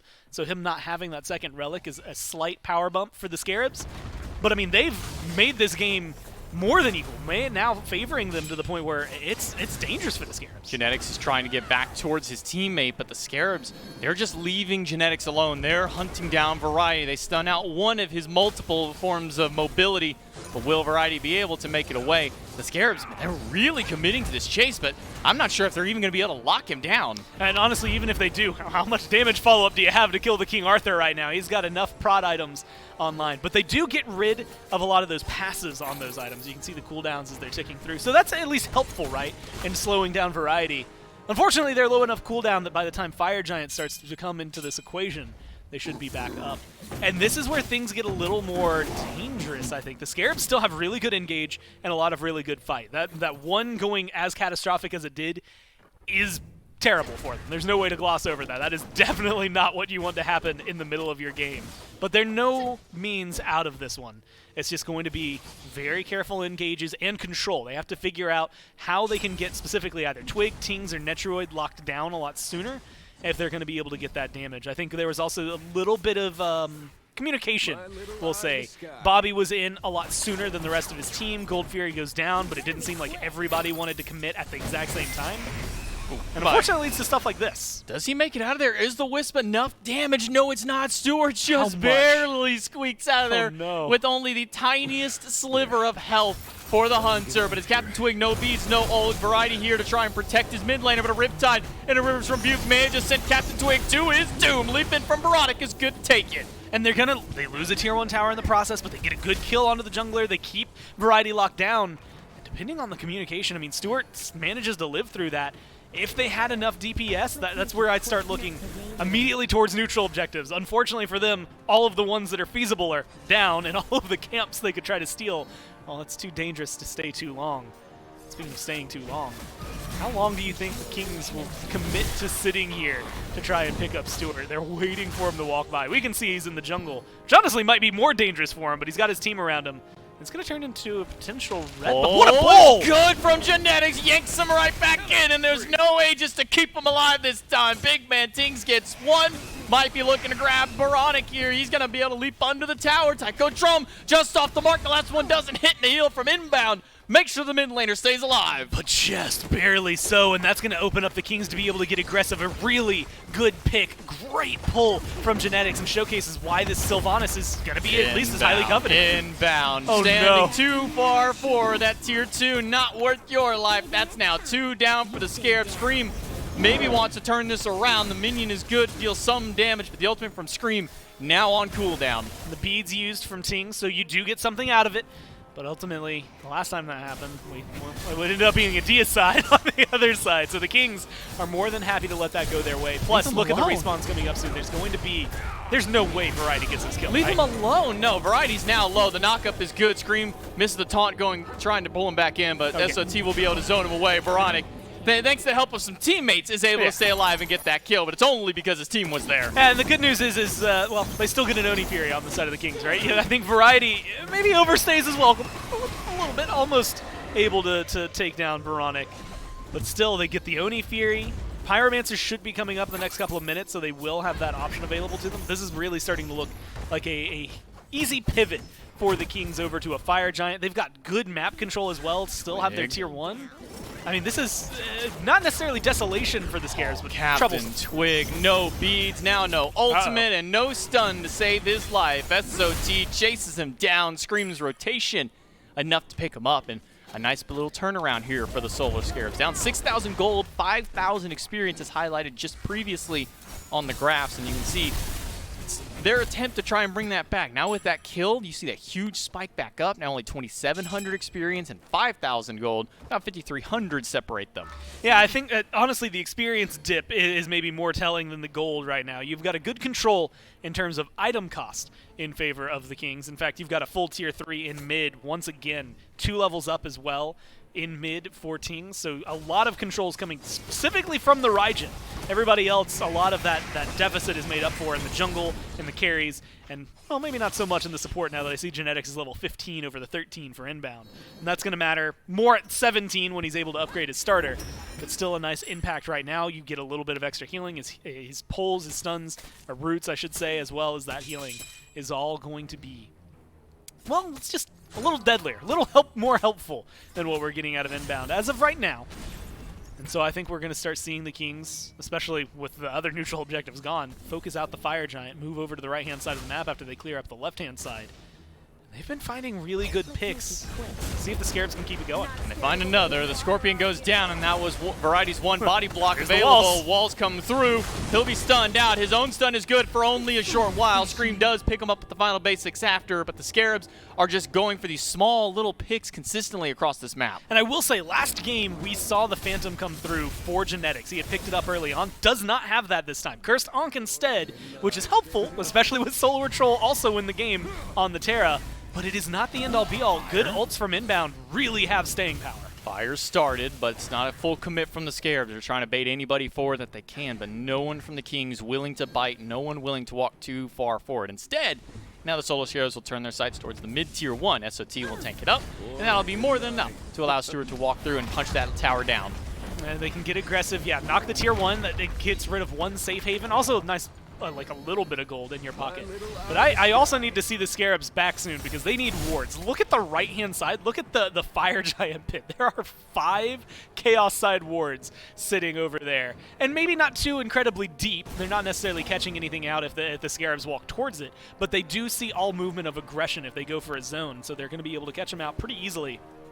And I mean, this is such a wide array of coverage. Now they drop one even deeper in the form of, it looked like, dropping another Sentry Ward to clear out the wards for the Scarabs. They need to make sure they come back in ready to win that War of Vision.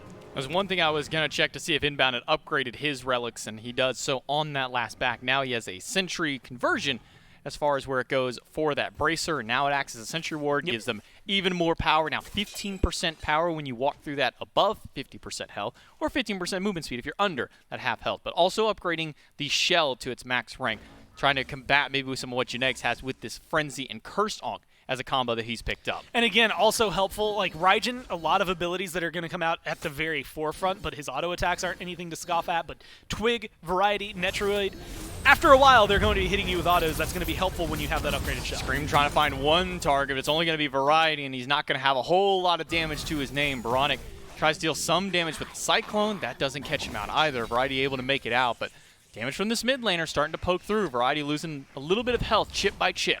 And I think that's the little bit of control. That's such a good pull. SOT, luckily for him, he's got some dashes. He'll be able to make it out. And not using any relics either. A good pull from Genetics, but nothing further burned. I like the way that they're playing this, though. I mean, Genetics, you get that onto literally anyone that's not sought, you probably find a kill, at least in terms of health bars, right? Scream has mobility, can disengage, but he's going to get locked down if you find a pull like that from the CC from the rest of the team. And also, worth noting, Scream's not in this fight right now. This is good for the Kings. Scream's trying to go for a split push, but he can't even get inside the tower. Tier 2 falls to the Camelot Kings. That'll be another 1,500 gold to their name, putting themselves still around that 6,000 gold mark. We haven't really seen it extend anywhere beyond here just yet, Gore. Sitting 24 minutes in, kills are largely dead even here, 10-9, which a lot of those kills were just early on, and one of those 5-pack kills for the Camelot Kings came from that Dia side of the Gold Fury just earlier on. Yeah, and now Gold Fury's back up on the left-hand side, creates at least some sort of obstacle over there. And maybe a consolation prize for a team that doesn't think they can win Fire Giant, but maybe wants to put pressure elsewhere. A lot on the line for them. Scream, I think ultimately, not costing them the tower, that's not the way to look at it. Did get pressure, and at least forces the Kings to feel awkward. He's in a good spot to loop in if they start up a Fire Giant.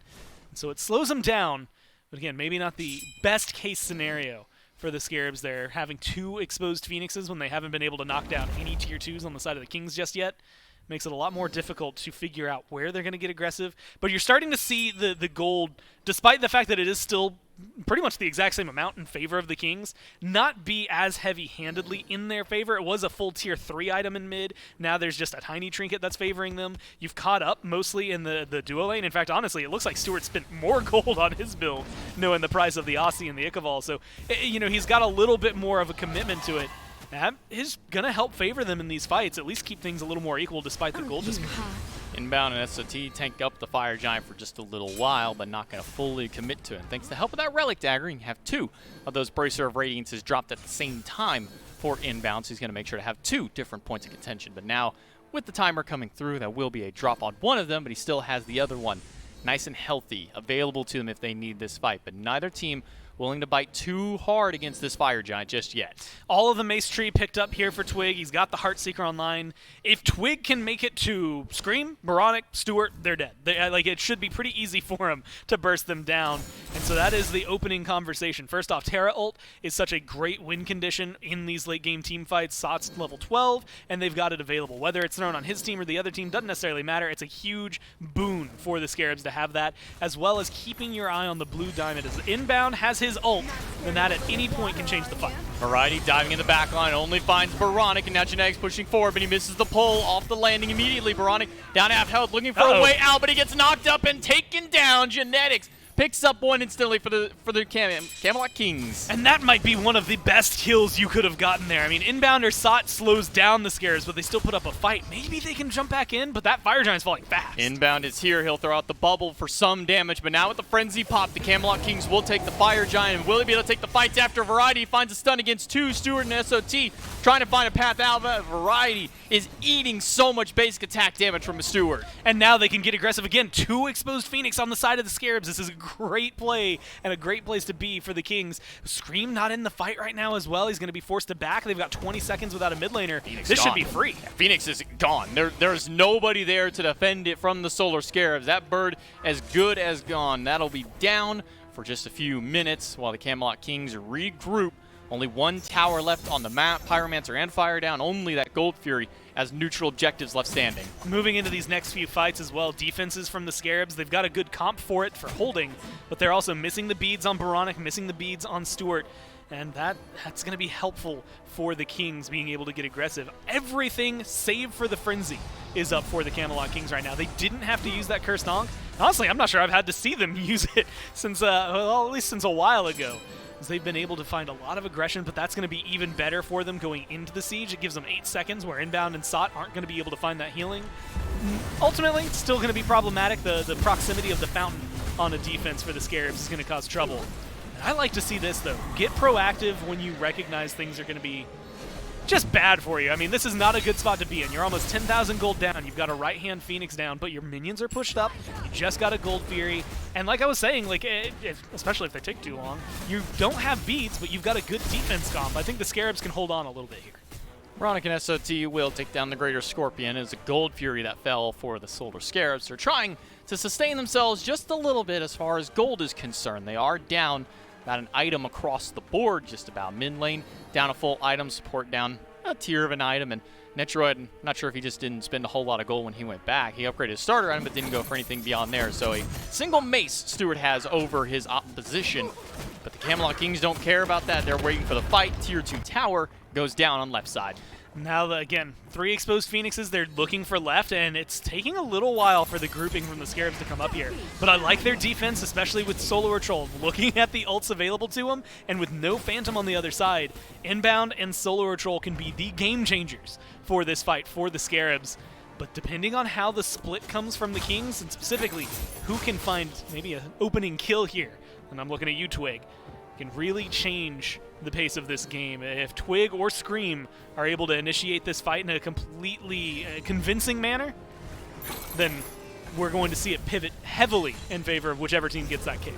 All eyes on the Scarabs defense. The Cyclone comes out to chase Variety, a double stun against Netroid, and Big Man calls for the initiation for Scream. He dives in the backline, but only finds Genetics with the ultimate. He'll be stunned out, but Genetics is doing just fine until Stewart puts him down. Scream falls to the ult from Captain Twig, and Variety diving in the back, looking for Stewart, trying to make it to the Bifrost, and he will indeed. But now on the back end of the fight, it's Netroid falling down. Captain Twig is low, and Baronic is just trying to walk away from this onslaught of Variety. But look at the healing coming through for the Scarabs. They get the 2 kills. Twig is low, forced to fall back into the jungle. They can continue chasing this. If they find one more, it's a great turnaround for them. They do have to be wary. Fire minions on the right-hand side, as well as the wave in mid is putting pressure. They stop this Fire Giant. 30 seconds left. The Kings aren't going to be able to get aggressive, aren't going to win the game here, but it's going to be enhanced next time around.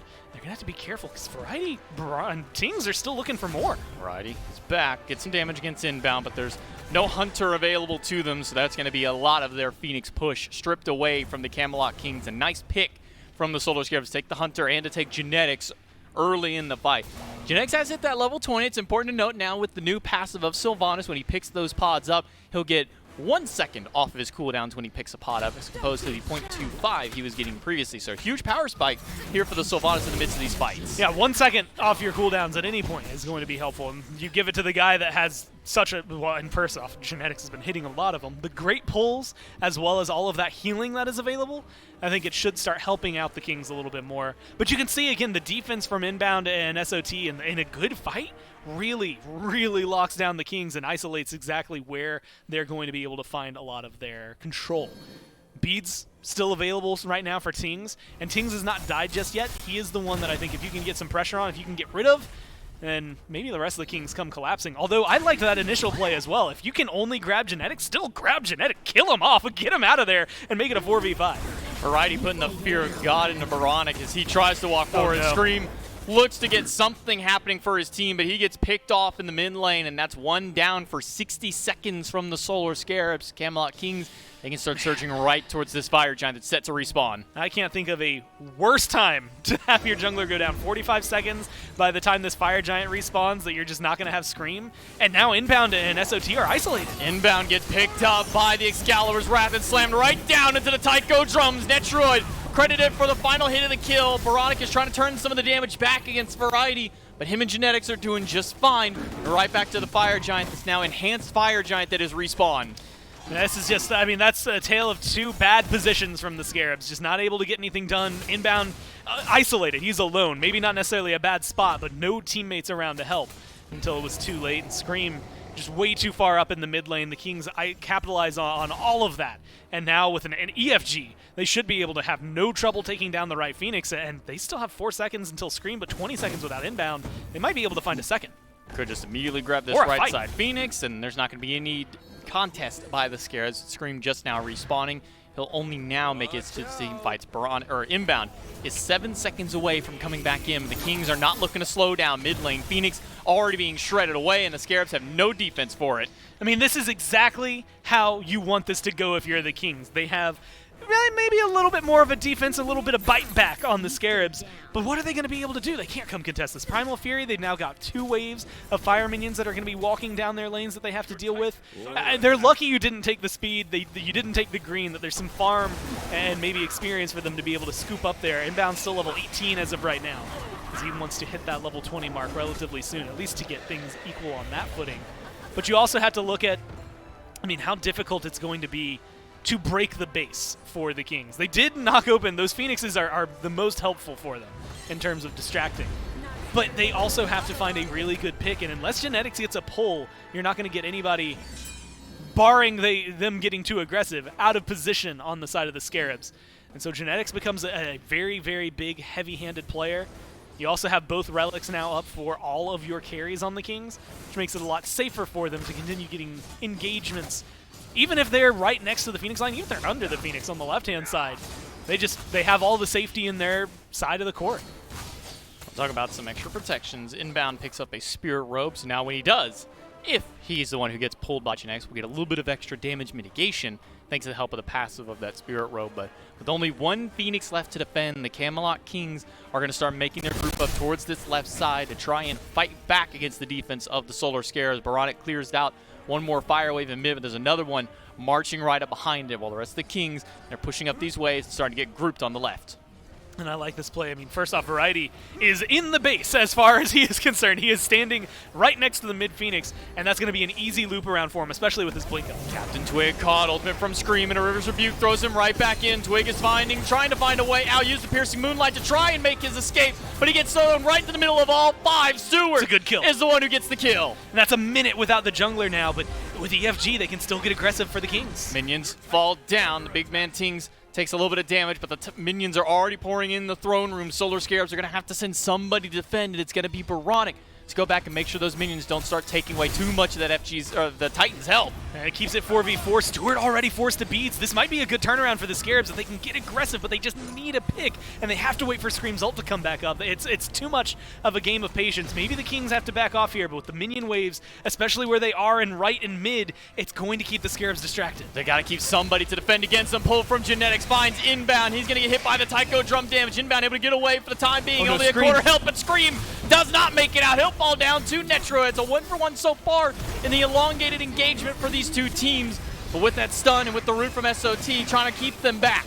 All they need is another good opening kill. Variety has to fall back. Minions. Netroid is going to be able to get this Phoenix, and now the Fire Minions are helping out. And with that, they're going to have to back away. Fire Minions pouring in the throne room. That's one full wave plus some extra, and Titan down to half health. Even with those Phoenixes, if those two come back online, it's still that third Phoenix that now falls down, staggering their respawn timers. Titan will not get a lot of health back, and with these minions pushing in, Kings might be looking to aggress. 17 seconds left, 10 seconds now on their EFG. They have to get it done. Blink on the back from SOT, looking to see if they can push them out, but it's Netroid fighting back. Stewart is the first one out. Big Man Tings is in danger. Will he be able to live through? It doesn't even matter. The rest of the aggro was on the Titan, and the Camelot Kings, game 3, they take it right around 36.5 minutes. A lot of good fight back from the Scarabs there for a lot of moments, and they have a lot of capabilities. They show it off good defenses. They show off a little bit, but that deicide early on, I mean, it just sweeps the legs right out from under them. They fell on their ass and they didn't have a way back up, and then shortly afterward, you just get two, I want to say, very problematic engagements from them, where Scream is a little bit way too far isolated. Same thing for Inbound. Both of them get picked right when the EFG respawns, and that might as well have been the last nail in the coffin. Even with a good defense, they couldn't hold a candle to them. Camelot Kings come up big in game number 3. They're able to take it and the set. We're going to go back to the desk right after this break to finish breaking down the set.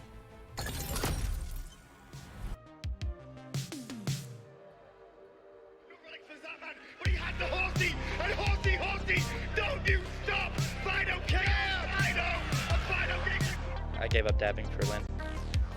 Cool. No more dabbing for final. He looked at me and said, I'm going to be on that stage next year. I'm going to become a world champion.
Game 3 is back and forth, but it's the Camelot Kings who end up grabbing the win here in game number 3. And so the Kings will improve themselves up in the standings. This is another tough one for the Solar Scarabs. Scarabs start off this phase 0-2.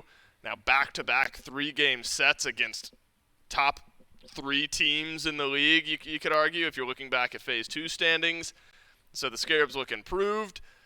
Still need a little extra to get over those final game 3s. Mifflin still with me to discuss what happens here. The Camelot Kings, Miff, you know, you're down early, admittedly. The Scarabs start off this game so well.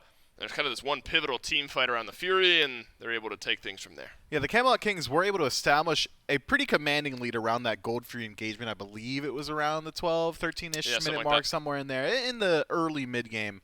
But the Solar Scarabs, I think, mainly find their struggles in those late-game engagements around the Fire Giant. One time, we see Scream get picked before the Fire Giant fight. Another time, it's inbound on the Emoja getting picked out just before Fire Giant engagement starts off in earnest as well. It's just some of the similar issues that have been plaguing the Scarabs throughout the year rear its head inside of this set, and that namely is late-game team fight positioning. And, well, the Camelot Kings are good enough of a team to punish you for it, and with a couple of huge individual plays, look very good. Yeah, Netroid had to show some flexibility here in the set. Went Rom, Heimdall, back to Iza for Game 3 here. Some pivotal multi-kills. That Dark Portal was huge, because that's really the fight where this game starts to kind of tilt things around. And look at this fight. I mean, Netroid and Big Man Ting's able to sit way back there in that jungle fight. Took a little bit, though, Miff, to crack open the base of the Solar Scarabs, but it eventually happened there, and Netroid playing some good smite. And I think you need to see that out of Netroid. You know, there's a lot of talk, not a lot of talk. There has been talk about, you know, Rom is his best. Where does he go from there? Having a good game, yes, on the Rom, but then a 7-1-3 performance on the Iza, I think, gives you some confidence in Netroid moving forward. Yeah, Twig has a little bit of a lesser performance out of the jungle, 3 and 7 on the Tsukiomi, but that pick likely was utilized just to act as a ban towards Scream. And how did that affect Scream? Well, he did 6,000 less damage than Twig, so I'd say very well done in the P's and B's. One of the standout players for me, though, genetics on this Sylvanas, man. Yeah. The healing, the ultimates, all incredibly good. I mean, inside of those late sieges on the Phoenix that you were talking about, where they were struggling, the Kings that is, a little bit to finally put down one of those birds, they were giving many, many opportunities and attempts to put down those birds, thanks to the continued sustain of genetics. And worth talking about here, Miff, as well, that Tiamat goes, what, 0-3 in this set? Tiamat doesn't win a single game. She bad? Tiamat bad? No, Tiamat's fine, I think, but maybe not in this set. 0-3 in this set, but 2-1 in this set of the Camelot Kings. Captain Twig out of the jungle joins me now for the post-game interview. Twig, thanks for sitting down with me. Congrats on getting your first win here in Phase 3. Talk to me a little bit. Look, the jungle meta swapped up here. You happy to be back on the more assassin-style picks out of the jungle? Not particularly. It's not really my style to play full damage assassins. I don't really enjoy that style. I don't really enjoy the idea of like flipping a coin and hoping that you one-shot someone before you get one-shot. But it's the meta, and I got to try to adapt. Yeah, talk to me about that adaptation, not only for you, but really for the whole team. Do you feel like your play style as a team has kind of had to change? I mean, you had such a great track record on Erlang Shen and Osiris, Gilgamesh, those sorts of picks. Do you feel like the team is going through a bit of an adaptation phase right now because of how impactful the jungle is?